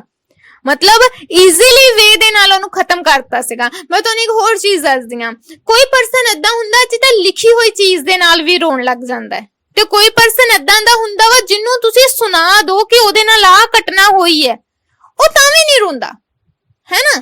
ਤੋ ਔਰੰਗਜ਼ੇਬ ਨੂੰ ਜਦੋਂ ਜਫਰਨਾਮਾ ਲਿਖਿਆ ਸੀ ਨਾ ਗੁਰੂ ਤੇਗ ਬਹਾਦਰ ਜੀ ਨੇ, ਕਹਿੰਦੇ ਕਿ ਉਹ ਤਾਂ ਕੰਬ ਗਿਆ ਸੀਗਾ ਜਫਰਨਾਮਾ ਸੁਣ ਕੇ। ਕਾਫੀ ਟਾਈਮ ਤੱਕ ਉਹ ਬਿਮਾਰ ਵੀ ਰਿਹਾ ਸੀ ਸਿਰਫ ਜਫਰਨਾਮਾ ਸੁਣ ਕੇ। ਸੋਚੋ ਕਿ ਕਿਤੇ ਉਹ ਇੰਨਾ ਜ਼ਾਲਿਮ ਹੋਣ ਦੇ ਕਰਕੇ ਵੀ ਇੱਕ ਏਦਾਂ ਦਾ ਪਰਸਨ ਸੀਗਾ ਜਿਹੜਾ ਕਿ ਮਤਲਬ ਖੁਦ ਹੀ ਕੰਬ ਗਿਆ ਸੀ ਕਿ ਉਹਨੇ ਕੀ ਕੁਛ ਕਰਤਾ। ਤੇ ਅੱਜ ਦੇ ਟਾਈਮ ਪੀਰੀਅਡ ਦੇ ਵਿੱਚ ਤੁਸੀਂ ਕਿਸੇ ਨੂੰ ਹਾਲੇ ਦਿਲ ਲਿਖ ਦੋ, ਮਤਲਬ ਕਿ ਪੂਰੇ ਦਿਲ ਦੇ ਹਾਲਾਤ ਲਿਖ ਲਓ ਕਿ ਮੇਰੇ ਨਾਲ ਆਹ ਪ੍ਰੋਬਲਮ ਹੋਈ ਹੈ, ਘਰੇ ਆਹ ਪ੍ਰੋਬਲਮ ਹੈ, ਮੈਂ ਆਹ ਫੇਸ ਕਰ ਰਿਹਾ ਵਾਂ, ਉਹ ਤੁਹਾਡੇ ਤੇ ਹੱਸਣ ਤੋਂ ਇਲਾਵਾ ਤਾਂ ਕੋਈ ਕੰਮ ਨਹੀਂ ਕਰੇਗਾ। ਰਿਐਲਿਟੀ ਹੈ। ਜਫਰਨਾਮਾ ਇੱਕ ਏਦਾਂ ਦਾ ਪੱਤਰ ਸੀ ਗੁਰੂ ਜਿਹੜੇ ਸਾਡੇ ਗੁਰੂ ਗੋਬਿੰਦ ਸਿੰਘ ਜੀ ਨੇ ਜਦੋਂ ਲਿਖਿਆ ਸੀ ਨਾ, ਤੇ ਉਹ ਕਾਫੀ ਟਾਈਮ ਤੱਕ ਬਿਮਾਰ ਹੀ ਰਹਿ ਗਿਆ ਸੀਗਾ। ਕੌਣ ਬਿਮਾਰ ਰਿਹਾ ਸੀਗਾ? ਸਾਡੇ ਜਿਹੜੇ ਹੈਗੇ ਨੇ ਮਤਲਬ ਗੁਰੂ ਗੋਬਿੰਦ ਸਿੰਘ ਜੀ ਨੇ ਜਦੋਂ ਔਰੰਗਜ਼ੇਬ ਨੂੰ ਲਿਖਿਆ ਸੀ ਉਹ ਕਾਫੀ ਟਾਈਮ ਤੱਕ ਐਜ਼ ਇਟ ਇਜ਼ ਹੀ ਬਿਮਾਰ ਰਹਿ ਗਏ ਸੀ। ਸੋ ਇਸ ਲਈ ਬਹੁਤ ਅੱਛੀ ਇੱਕ ਲਾਈਨ ਬੋਲੀ ਜਾਂਦੀ ਹੈ, ਕਹਿੰਦੇ ਅੰਗਰੇਜ਼ ਦੇ ਸਾਮਰਾਜ ਮਤਲਬ ਕਿ ਔਰੰਗਜ਼ੇਬ ਦੇ ਟਾਈਮ ਪੀਰੀਅਡ ਨੂੰ ਤਾਂ ਸਿੱਖਾਂ ਨੇ ਏਦਾਂ ਉਡਾ ਦਿੱਤਾ ਸੀ ਜਿਵੇਂ ਸੜਕ ਤੇ ਪਿਆ ਹੋਇਆ ਕੋਈ ਸੁੱਕਾ ਪੱਤਾ ਹੁੰਦਾ ਵਾ। ਠੀਕ ਹੈ, ਉਸ ਲੀਫ ਦੇ ਵਿੱਚ ਜਦੋਂ ਜਾਨ ਨਹੀਂ ਨਾ ਰਹਿੰਦੀ, ਕਹਿੰਦੇ ਏਦਾਂ ਉਡਾ ਦਿੱਤਾ ਸੀਗਾ। ਕਹਿੰਦੇ ਪ੍ਰੋਟੈਕਸ਼ਨ ਆਫ ਦਾ ਹਿੰਦੂਇਜ਼ਮ, ਕਹਿੰਦੇ ਹਿੰਦੂਇਜ਼ਮ ਨੂੰ ਪ੍ਰੋਟੈਕਟ ਕਰਨ ਦੇ ਲਈ ਕਹਿੰਦੇ ਸਿੱਖਾਂ ਨੇ ਮਤਲਬ ਹਿੰਦੂਇਜ਼ਮ ਨੂੰ ਪ੍ਰੋਟੈਕਟ ਕਰਨ ਦੇ ਲਈ ਸਿੱਖਾਂ ਨੇ ਜਿਹੜਾ ਹੈਗਾ ਵਾ ਕਾਫੀ ਜ਼ਿਆਦਾ ਵੱਧ ਚੜ ਕੇ ਮਤਲਬ ਕਾਫੀ ਜ਼ਿਆਦਾ ਸਟਰੋਂਗ ਬੇਸਿਸ ਦੇ ਨਾਲ ਮੁਸਲਮਾਨ ਜਿਹੜੇ ਸੀਗੇ ਉਹਨਾਂ ਦਾ ਮੁਕਾਬਲਾ ਕੀਤਾ ਸੀ, ਮੁਸਲਮਾਨਾਂ ਦਾ ਬਲੱਡਸ਼ੈਡ ਕੀਤਾ ਸੀਗਾ, ਬਹੁਤ ਜ਼ਿਆਦਾ ਉਹਨਾਂ ਨੂੰ ਹਾਰਮ ਕੀਤਾ ਸੀਗਾ। ਹਿੰਦੂਇਜ਼ਮ ਜਿਹੜੇ ਕਿ ਸਾਰੇ ਸਾਈਡ ਤੋਂ ਪੂਰੀ ਤਰ੍ਹਾਂ ਕਹਿ ਲੋ ਕਿ ਸੈਡ ਹੋ ਗਏ ਸੀ, ਸੌਰਨੈਸ ਉਹਨਾਂ ਦੇ ਵਿੱਚ ਆ ਗਈ ਸੀ, ਦੁੱਖ ਆ ਗਏ ਸੀ ਉਹਨਾਂ ਦੇ ਵਿੱਚ ਕਿ ਸ਼ਾਇਦ ਹੁਣ ਜਿਹੜਾ ਹਿੰਦੂਇਜ਼ਮ ਹੈ ਉਹ ਕਦੇ ਬਚ ਨਹੀਂ ਸਕਦਾ। ਲੇਕਿਨ ਗੁਰੂ ਤੇਗ ਬਹਾਦਰ ਜੀ ਦਾ ਜਦੋਂ ਮੈਟਰਡਮ ਹੋਇਆ ਸੀ, ਜਦੋਂ ਸ਼ਹੀਦੀ ਹੋਈ ਸੀ, ਤੇ ਹੋਰ ਬਹੁਤ ਸਾਰੇ ਸਿੱਖਾਂ ਨੇ ਹਿੰਦੂਇਜ਼ਮ ਨੂੰ ਪ੍ਰੋਟੈਕਟ ਕਰਨ ਦੇ ਲਈ ਵੈਪਨ ਵੇਅਰ ਕਰਨੇ ਸਟਾਰਟ ਕਰ ਦਿੱਤੇ ਸੀਗੇ। ਮਤਲਬ ਕਿ ਵੈਪਨ ਜਿਹੜੇ ਸੀਗੇ ਉਹ ਧਾਰਨ ਕਰਨੇ ਸਟਾਰਟ ਕਰ ਦਿੱਤੇ ਸੀਗੇ, ਕਿਨੂੰ ਸਿਰਫ ਤੇ ਸਿਰਫ ਹਿੰਦੂਆਂ ਨੂੰ ਜਿਹੜਾ ਹੈਗਾ ਵਾ ਬਚਾਉਣ ਦੇ ਲਈ। ਠੀਕ ਹੈ ਬੇਟਾ। ਸੋ ਇਸ ਤਰ੍ਹਾਂ ਤੋਂ ਨੈਕਸਟ ਅਸੀਂ ਕਰਦੇ ਹੈਗੇ ਆ, ਕਹਿੰਦੇ ਕਿ ਇੱਥੇ ਇੱਕ ਲਾਈਨ ਬਹੁਤ ਸੋਹਣੀ ਆਉਂਦੀ ਹੈ ਕਿ ਮਤਲਬ ਬਹੁਤ ਟਾਈਮ ਤੋਂ ਜਿਹੜੇ ਸਿੱਖ ਆਪਣੇ ਆਪ ਨੂੰ ਪੂਰੀ ਤਰ੍ਹਾਂ ਕਹਿ ਲੋ ਕਿ ਇਸ ਤਰ੍ਹਾਂ ਬੈਠੇ ਸੀਗੇ ਕਿ ਉਹ ਕੋਈ ਬਰੇਵ ਨਹੀਂ ਹੈਗੇ, ਟਾਈਮ ਆਏਗਾ ਜਦੋਂ ਉਦੋਂ ਲੜਨਗੇ। ਜਦੋਂ ਗੁਰੂ ਜੀ ਦੀ ਸ਼ਹੀਦੀ ਹੋ ਗਈ ਸੀ ਨਾ, ਕਹਿੰਦੇ ਕਿ ਇੱਕ ਸੁੱਤੀ ਕੌਮ ਜਾਗ ਗਈ ਸੀ। ਠੀਕ ਹੈ। ਇੰਨੇ ਲੌਂਗ ਟਾਈਮ ਪੀਰੀਅਡ ਤੋਂ ਜਿਹੜੀ ਲੇਜ਼ੀਨੈਸ ਆਈ ਹੋਈ ਸੀ ਨਾ ਸਾਰੇ ਸਿੱਖਾਂ ਦੇ ਵਿੱਚ, ਕਹਿੰਦੇ ਉਹ ਇੰਨੇ ਜ਼ਿਆਦਾ ਹੁਣ ਸਟਰੋਂਗ ਹੋ ਗਏ ਸੀਗੇ ਕਿ ਮੁਗਲਾਂ ਦਾ ਮੁਕਾਬਲਾ ਕਰਨਾ ਉਹਨਾਂ ਨੇ ਸਟਾਰਟ ਕਰ ਦਿੱਤਾ ਸੀ। ਨੈਕਸਟ ਹੈ ਜੀ creation of the Khalsa. Creation of the Khalsa ਮਤਲਬ ਖਾਲਸੇ ਦੀ ਸਥਾਪਨਾ। ਮੈਂ ਬੋਲ ਰਹੀ ਹਾਂ ਕਿ ਉਹਨਾਂ ਦੇ ਸਿਗਨੀਫੀਕੈਂਸ ਮਤਲਬ ਮਹੱਤਤਾ ਕੀ ਹੋਈ ਸੀ। ਅਸੀਂ ਕਹਿਣਾ ਕਿ ਸਿੱਖਾਂ ਦੇ ਵਿੱਚ ਰਿਵੈਂਜ ਆ ਗਿਆ ਸੀ ਕਿ ਹੁਣ ਕਿਸੇ ਤਰ੍ਹਾਂ ਮੁਗਲ ਖਤਮ ਕਰਨੇ ਆ। ਦੂਜਾ, ਹਿੰਦੂਆਂ ਨੂੰ ਪ੍ਰੋਟੈਕਟ ਕਰਨ ਦੇ ਲਈ ਸਿੱਖਾਂ ਨੇ ਜਾਨ ਲਗਾ ਦਿੱਤੀ ਸੀ। ਤੀਜਾ, ਖਾਲਸਾ ਪੰਥ ਦੀ ਸਥਾਪਨਾ ਹੋਈ ਸੀ। ਕਦੋਂ ਹੋਈ ਸੀ? 1699 ਨੂੰ ਵਿਸਾਖੀ ਵਾਲੇ ਦਿਨ ਐਸਟੈਬਲਿਸ਼ ਕੀਤਾ ਗਿਆ ਸੀ ਖਾਲਸਾ ਪੰਥ। ਕਿੰਨੇ ਕੀਤਾ ਸੀ? ਗੁਰੂ ਗੋਬਿੰਦ ਸਿੰਘ ਜੀ ਨੇ। ਕਿੰਨਵੇਂ ਗੁਰੂ ਸੀ? 10ਵੇਂ ਗੁਰੂ ਸੀਗੇ। ਠੀਕ ਹੈ। ਕਹਿੰਦੇ ਇਸ ਤਰ੍ਹਾਂ ਅਸੀਂ ਦੇਖਦੇ ਆ ਕਿ ਸਿੱਖੀਜ਼ਮ ਦੇ ਵਿੱਚ ਇੱਕ ਬਹੁਤ ਹੀ ਮਹਾਨ ਕ੍ਰੀਏਸ਼ਨ ਹੋਈ ਸੀ। ਮਤਲਬ ਸਿੱਖੀਜ਼ਮ ਦੇ ਵਿੱਚ ਜੋ ਖਾਲਸਾ ਪੰਥ ਦੀ ਸਥਾਪਨਾ ਹੋਈ ਸੀ, ਸਿੱਖਾਂ ਦੇ ਲਈ ਉਹ ਬਹੁਤ ਹੀ ਜ਼ਿਆਦਾ ਇੱਕ ਕਿਸਮ ਦਾ ਕਹਿ ਲੋ ਕਿ ਇੰਪੋਰਟੈਂਟ ਚੀਜ਼ ਸੀਗੀ, ਜਿਹਦੇ ਨਾਲ ਉਹਨਾਂ ਨੇ ਵੈਪਨ ਵੇਅਰ ਕੀਤੇ ਸੀ, ਮੁਸਲਮਾਨਾਂ ਦੇ ਖਿਲਾਫ ਜਿਹੜੀ ਸੀ ਜੰਗ ਜਿੱਤੀ ਸੀ। ਯਾਦ ਰੱਖਣਾ, ਮੁਸਲਮਾਨਾਂ ਤੋਂ ਬਾਅਦ ਸਾਡੇ ਦੇਸ਼ ਦੇ ਵਿੱਚ ਅਫਗਾਨ ਆਏ ਸੀਗੇ। ਕਦੇ ਕੁਐਸਚਨ ਪੁੱਟ ਕਰ ਲਿਆ ਜਾਵੇ ਨਾ ਕਿ ਮੁਸਲਮਾਨ तो खत्म हो गए, ਹੁਣ ਕੌਣ ਆ ਗਿਆ? ਕਿਉਂਕਿ ਪ੍ਰੋਬਲਮ ਤਾਂ ਆਂਦੀ ਰਹਿਣੀ, ਇੱਕ ਗਿਆ ਦੂਜਾ ਆਇਆ, ਹੈ ਨਾ। तो ਸਿੱਖਾਂ ਦੇ ਵਿੱਚ ਅਗਰ ਮੁਸਲਮਾਨ ਚਲੇ ਗਏ ਤਾਂ ਅਫਗਾਨ ਉਸ ਤੋਂ ਬਾਅਦ ਆਏ ਸੀਗੇ। ਯਾਦ ਰੱਖਣਾ, ਬੰਦਾ ਸਿੰਘ ਬਹਾਦਰ ਨੇ ਅਫਗਾਨਾਂ ਦੇ ਨਾਲ ਇੰਨੀਆਂ ਲੜਾਈਆਂ ਲੜੀਆਂ ਸੀ, ਐਂਡ ਦੇ ਵਿੱਚ ਬੰਦਾ ਸਿੰਘ ਬਹਾਦਰ ਵੀ ਸ਼ਹੀਦ ਹੀ ਹੋਏ ਸੀਗੇ। ਉਹਨਾਂ ਨੇ ਅਫਗਾਨਾਂ ਦੇ ਨਾਲ ਲੜਾਈਆਂ ਲੜੀਆਂ ਸੀਗੀਆਂ। ਠੀਕ ਹੈ। ਤੁਹਾਨੂੰ ਤੁਸੀਂ ਸ਼ਾਇਦ ਨਾਮ ਸੁਣੇ ਹੀ ਹੋਗੇ, ਜ਼ਿਕਰੀਆ ਖਾਂ, ਯਹੀਆ ਖਾਂ, ਇਸ ਤਰ੍ਹਾਂ ਦੇ ਕੁਝ ਨਾਮ ਸੀਗੇ ਪਰਸਨਾਂ ਦੇ। ਉਸ ਤੋਂ ਬਾਅਦ beginning of the tradition of the sacrifices. ਕਹਿੰਦੇ ਕਿ ਬਿਗਨਿੰਗ ਮਤਲਬ ਕਿ ਸ਼ਹੀਦੀਆਂ ਦੀ ਪਰੰਪਰਾ ਦਾ ਸ਼ੁਰੂ ਹੋਣਾ। ਕਹਿੰਦੇ ਗੁਰੂ ਤੇਗ ਬਹਾਦਰ ਜੀ ਦੀ ਸ਼ਹੀਦੀ ਹੋਈ, ਕਹਿੰਦੇ ਉਸ ਤੋਂ ਬਾਅਦ ਸ਼ਹੀਦੀਆਂ ਦਾ ਰਸਤਾ ਚੱਲ ਪਿਆ ਸੀਗਾ। ਅੱਛਾ, ਗੁਰੂ ਤੇਗ ਬਹਾਦਰ ਜੀ ਤੋਂ ਬਾਅਦ ਕਿਹੜੇ ਪਰਸਨ ਸ਼ਹੀਦ ਹੋਏ ਸੀ? ਵੀ ਤੁਹਾਡੀ ਬੁੱਕ ਵਾਲਿਆਂ ਨੇ ਬੜਾ ਸੋਹਣਾ ਲਿਖਿਆ ਹੋਇਆ ਵਾ ਕਿ ਟ੍ਰੈਡੀਸ਼ਨ ਬਣ ਗਿਆ ਸੀ। ਅੱਛਾ, ਮੈਨੂੰ ਸਪੈਲਿੰਗ ਲੱਗਿਆ ਕਿ ਪਰੰਪਰਾ ਹੀ ਬਣ ਗਈ ਸੀ ਸ਼ਹੀਦੀਆਂ ਦੀ। ਤਾਂ ਕੌਣ ਸ਼ਹੀਦ ਹੋ ਗਿਆ ਸੀ? ਏਦਾਂ ਕਿਉਂ ਲਿਖਿਆ ਇਹਨਾਂ ਨੇ? ਕੋਈ ਦੱਸ ਸਕਦਾ ਗੁਰੂ ਤੇਗ ਬਹਾਦਰ ਜੀ ਤੋਂ ਇਲਾਵਾ ਕੌਣ ਸ਼ਹੀਦ ਹੋਇਆ ਸੀਗਾ?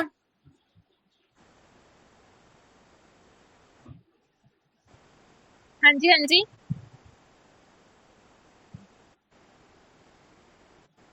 ਗੁਰੂ ਤੇਗ ਬਹਾਦਰ ਜੀ ਦੇ ਤਿੰਨੋਂ ਫਰੈਂਡ ਤੇ ਗੁਰੂ ਤੇਗ ਬਹਾਦਰ ਜੀ ਤੋਂ ਵੀ ਪਹਿਲਾਂ ਦੇ ਸ਼ਹੀਦ ਹੋ ਗਏ ਸੀਗੇ। ਗੁਰੂ ਤੇਗ ਬਹਾਦਰ ਬਾਅਦ ਚ ਸ਼ਹੀਦ ਹੋਏ। ਗੁਰੂ ਤੇਗ ਬਹਾਦਰ ਜੀ ਤੋਂ ਬਾਅਦ ਵੀ ਕੌਣ ਸ਼ਹੀਦ ਹੋਇਆ? ਗੁਰੂ ਗੋਬਿੰਦ ਸਿੰਘ ਜੀ, ਪੁੱਤਰ ਗੁਰੂ ਗੋਬਿੰਦ ਸਿੰਘ। ਗੁਰੂ ਗੋਬਿੰਦ ਸਿੰਘ ਜੀ ਸ਼ਹੀਦ ਨਹੀਂ ਹੋਏ ਹੈਗੇ, ਉਹ ਤਾਂ ਕਿੱਥੇ ਚਲੇ ਗਏ ਪਤਾ ਵੀ ਨਹੀਂ ਲੱਗਾ।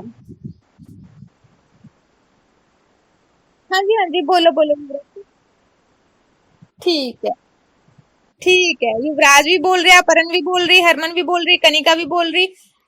ठीक है। ਗੁਰੂ ਤੇਗ ਯਾਨੀ ਕਿ ਗੁਰੂ ਤੇਗ ਬਹਾਦਰ ਜੀ ਤੋਂ ਬਾਅਦ ਉਹਨਾਂ ਦੇ ਛੋਟੇ ਸਾਹਿਬਜ਼ਾਦੇ ਸਾਹਿਬਜ਼ਾਦਾ ਜ਼ੋਰਾਵਰ ਸਿੰਘ ਜੀ, ਸਾਹਿਬਜ਼ਾਦਾ ਫਤਿਹ ਸਿੰਘ ਜੀ ਨਈਆਂ ਵਿੱਚ ਚਿਣਵਾ ਦਿੱਤੇ ਗਏ ਸੀ। ਵੱਡੇ ਸਾਹਿਬਜ਼ਾਦੇ ਅਜੀਤ ਸਿੰਘ ਜੀ, ਜੁਝਾਰ ਸਿੰਘ ਜੀ ਜਿਹੜੇ ਕਿ ਲੜਾਈ ਦੇ ਵਿੱਚ ਸ਼ਹੀਦ ਹੋ ਗਏ ਸੀਗੇ। ਸੈਂਕੜੇ ਸਿੱਖ ਤੇ ਬੰਦਾ ਸਿੰਘ ਬਹਾਦਰ ਜਿਹੜੇ ਕਿ ਮੁਗਲ ਅਫਗਾਨਾਂ ਦੇ ਨਾਲ ਲੜਾਈ ਕਰਦੇ ਸ਼ਹੀਦ ਹੋ ਗਏ ਸੀਗੇ। ਬਹੁਤ ਸਾਰੇ ਸਿੱਖ ਜਿਨ੍ਹਾਂ ਨੂੰ ਜਿਉਂਦੇ ਹੀ ਸਾੜਿਆ ਗਿਆ ਸੀ। ਅਰਦਾਸ ਦੇ ਵਿੱਚ ਇੱਕ ਲਾਈਨ ਆਂਦੀ ਹੈ, ਚਰਖੜਿਆਂ ਤੇ ਚਾੜੇ ਗਏ, ਆਰਿਆਂ ਨਾ ਚੀਰੇ ਗਏ, ਗੁਰਦੁਆਰਿਆਂ ਦੀ ਸੇਵਾਵਾਂ ਲਈ ਕੁਰਬਾਨੀਆਂ ਦਿੱਤੀਆਂ, ਧਰਮ ਨਹੀਂ ਹਾਰਿਆ, ਸਿੱਖੀ ਕੇਸਾਂ ਸਵਾਸਾਂ। ਸੌਰੀ, ਕੁਝ ਗਲਤ ਨਾ ਬੋਲ ਜਾਵਾਂ, ਸੋ ਮੈਂ ਇੱਥੇ ਹੀ ਬੰਦ ਕਰਦੀ ਹਾਂ ਇਸਨੂੰ।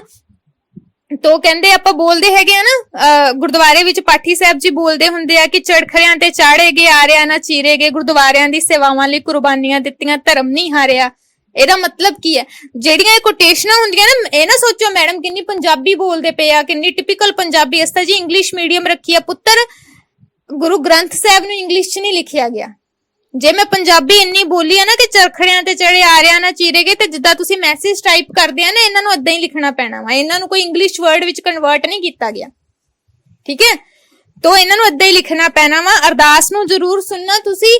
ਅਰਦਾਸ ਆਪਣੀ ਸੁਣ ਲਈ ਨਾ, ਤੁਸੀਂ ਇਹ ਮੰਨ ਕੇ ਚੱਲੋ ਤੁਹਾਨੂੰ ਅੱਧੇ ਤੋਂ ਜ਼ਿਆਦਾ ਪਤਾ ਉੱਚੀ ਲੱਗ ਜਾਣਾ ਹੈਗਾ। ਪਹਿਲੀ ਅਰਦਾਸ ਦੀ ਬਾਣੀ ਦੇ ਵਿੱਚ 10 ਗੁਰੂਆਂ ਦੇ ਨਾਮ ਦਿੱਤੇ ਗਏ ਆ, ਫਿਰ ਉਸ ਤੋਂ ਬਾਅਦ 5 ਤਖਤਾਂ ਸਰਬਤ ਗੁਰਦੁਆਰੇ, ਮਤਲਬ ਕੁਛ ਨਾ ਕੁਛ ਉਹਨਾਂ ਨੇ ਏਦਾਂ ਦਾ ਦਿੱਤਾ ਹੋਇਆ ਤੁਹਾਨੂੰ, ਜ਼ਰੂਰ ਕੁਛ ਨਾ ਕੁਛ ਸਿੱਖੀਜ਼ਮ ਦੇ ਬਾਰੇ ਵਿੱਚ ਜਿਹੜੀ ਹੈਗੀ ਉਹਨਾਂ ਨੇ ਉੱਥੇ ਨੌਲੇਜ ਦਿੱਤੀ ਆ। ਬਹੁਤ ਅੱਛੀਆਂ ਨਹੀਂ ਮੈਂ ਕਹਿ ਸਕਦੀ, ਸੌਰੀ ਵਾਹਿਗੁਰੂ।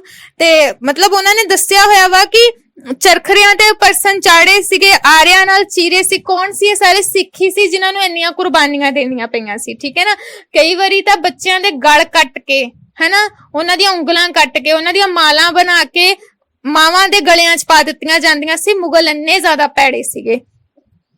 ਚਲੋ, battle between the Sikh and the Mughal. ਅੱਛਾ, ਤੁਹਾਡੇ ਵਿੱਚ ਇੱਕ ਨੇ ਕਿਸੇ ਨੇ ਕਿਹਾ ਸੀਗਾ ਕਿ ਮਤਲਬ ਗੁਰੂ ਗੋਬਿੰਦ ਸਿੰਘ ਜੀ ਸ਼ਹੀਦ ਹੋਏ ਸੀ। ਪੁੱਤਰ, ਗੁਰੂ ਗੋਬਿੰਦ ਸਿੰਘ ਜੀ ਸ਼ਹੀਦ ਨਹੀਂ ਸੀ ਹੋਏ, ਉਹ ਤਾਂ ਅਲੋਪ ਹੀ ਹੋ ਗਏ ਸੀਗੇ। ਸਾਨੂੰ ਤਾਂ ਉਹਨਾਂ ਦਾ ਦੇਹ ਵੀ ਨਹੀਂ ਸੀ ਮਿਲਿਆ। ਉਹਨਾਂ ਦਾ ਬੋਡੀ ਪਾਰਟ ਹੁੰਦੇ ਆ ਨਾ, ਸਾਨੂੰ ਤਾਂ ਉਹ ਵੀ ਨਹੀਂ ਸੀ ਮਿਲੇ, ਹੈਨਾ। ਤਾਂ ਅਸੀਂ ਇਹ ਨਹੀਂ ਕਦੇ ਕਰਾਂਗੇ। ਇੱਕ ਉਹੀ ਪਰਸਨ ਏਦਾਂ ਦੇ ਨੇ ਜਿਹੜੇ ਕਿ ਅਲੋਪ ਹੀ ਹੋ ਗਏ ਸੀਗੇ। तो उन्होंने एक बारी लिखिया भी सी ना, सब सिखन को हुक्म है गुरु मान्यो ग्रंथ, है ना, कि जिन्ने भी सिख आ उन्हां नूं यही है, सिख नहीं वटएवर जेडे भी परसन होणगे ना, कि गुरु ग्रंथ साहब नूं हुण गुरु मान लियो। क्योंकि गुरु जी बस एक अपनी झोंपड़ी दे विच चले गए सीगे, ना तो वो मिले ना दोबारा उन्हां दा कदे घोड़ा मिलिया सीगा, है ना। तो गुरु जी शहीद नहीं होए। मैं ये भी नहीं कहूंगी गुरु जी मर गए, गुरु जी तो अमर ही हो गए, ठीक है। उन्हां दा कुछ नहीं मिलिया। ਉਹੀ ਇੱਕ ਅੱਧਾ ਦੇ ਪਰਸਨ ਆ ਜੋ ਅਮਰ ਹੀ ਹੋ ਗਏ, ਕੁਝ ਨਹੀਂ ਪਤਾ ਲੱਗਾ ਉਹ ਕਿੱਥੇ ਆ ਕਿੱਥੇ ਨਹੀਂ। ਹਾਂ, ਉਹ ਨਾਲ ਹੈ ਸਭ ਦੇ। ਚਲੋ, battle between the Sikh and the Mughal. ਕਹਿੰਦੇ ਸਿੱਖਾਂ ਤੇ ਮੁਗਲਾਂ ਦੇ ਵਿੱਚ ਲੜਾਈਆਂ ਹੋਈਆਂ ਸੀ, ਇੱਕ ਲੰਬਾ ਦੌਰ ਚੱਲ ਪਿਆ ਸੀਗਾ। ਕਹਿੰਦੇ ਪਰ ਸਿੱਖ ਜਿਹੜੇ ਸੀਗੇ ਇੰਨੇ ਸਟਰੋਂਗ ਸੀਗੇ ਕਿ ਇੰਨਾ ਕੁਝ ਹੋਣ ਦੇ ਬਾਵਜੂਦ ਵੀ ਉਹ ਸਿੱਖੀਜ਼ਮ ਤੋਂ ਇਲਾਵਾ ਕਿਸੇ ਹੋਰ ਰਿਲੀਜਨ ਦੇ ਵਿੱਚ ਨਹੀਂ ਸੀ ਜਾਣਾ ਚਾਹੁੰਦੇ।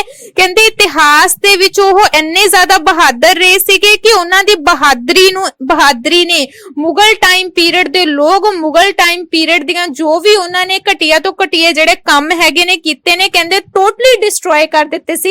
क्यों कीते सी? बिकॉज सिखिज्म दे विच जिहड़े मुगल सीगे, मुगलां ने इन्ने ज्यादा अत्याचार कीते सीगे कि सिखिज्म दे विच फिर भी सिख लोग जिहड़े सीगे उन्हां दे इस तरह दीयां बुराइयां वालियां चीजां तो बिल्कुल भी ओह अक्के नहीं सी, ठीक है। सो इस तरह मैं तुहानूं कहनी है कि अज दा जिहड़ा तुहाडा टॉपिक हैगा वा ਉਹ टॉपिक तुहाडा ਇੱਥੇ ਹੀ ਫਿਨਿਸ਼ ਹੁੰਦਾ ਵਾ। ਹੁਣ ਤੁਹਾਡੇ ਕੋਲ ਕੁਝ ਕੁਐਸਚਨ ਪੁੱਟ ਕੀਤੇ ਜਾਣਗੇ। ਉਮੀਦ ਹੈ ਕਿ ਉਹਨਾਂ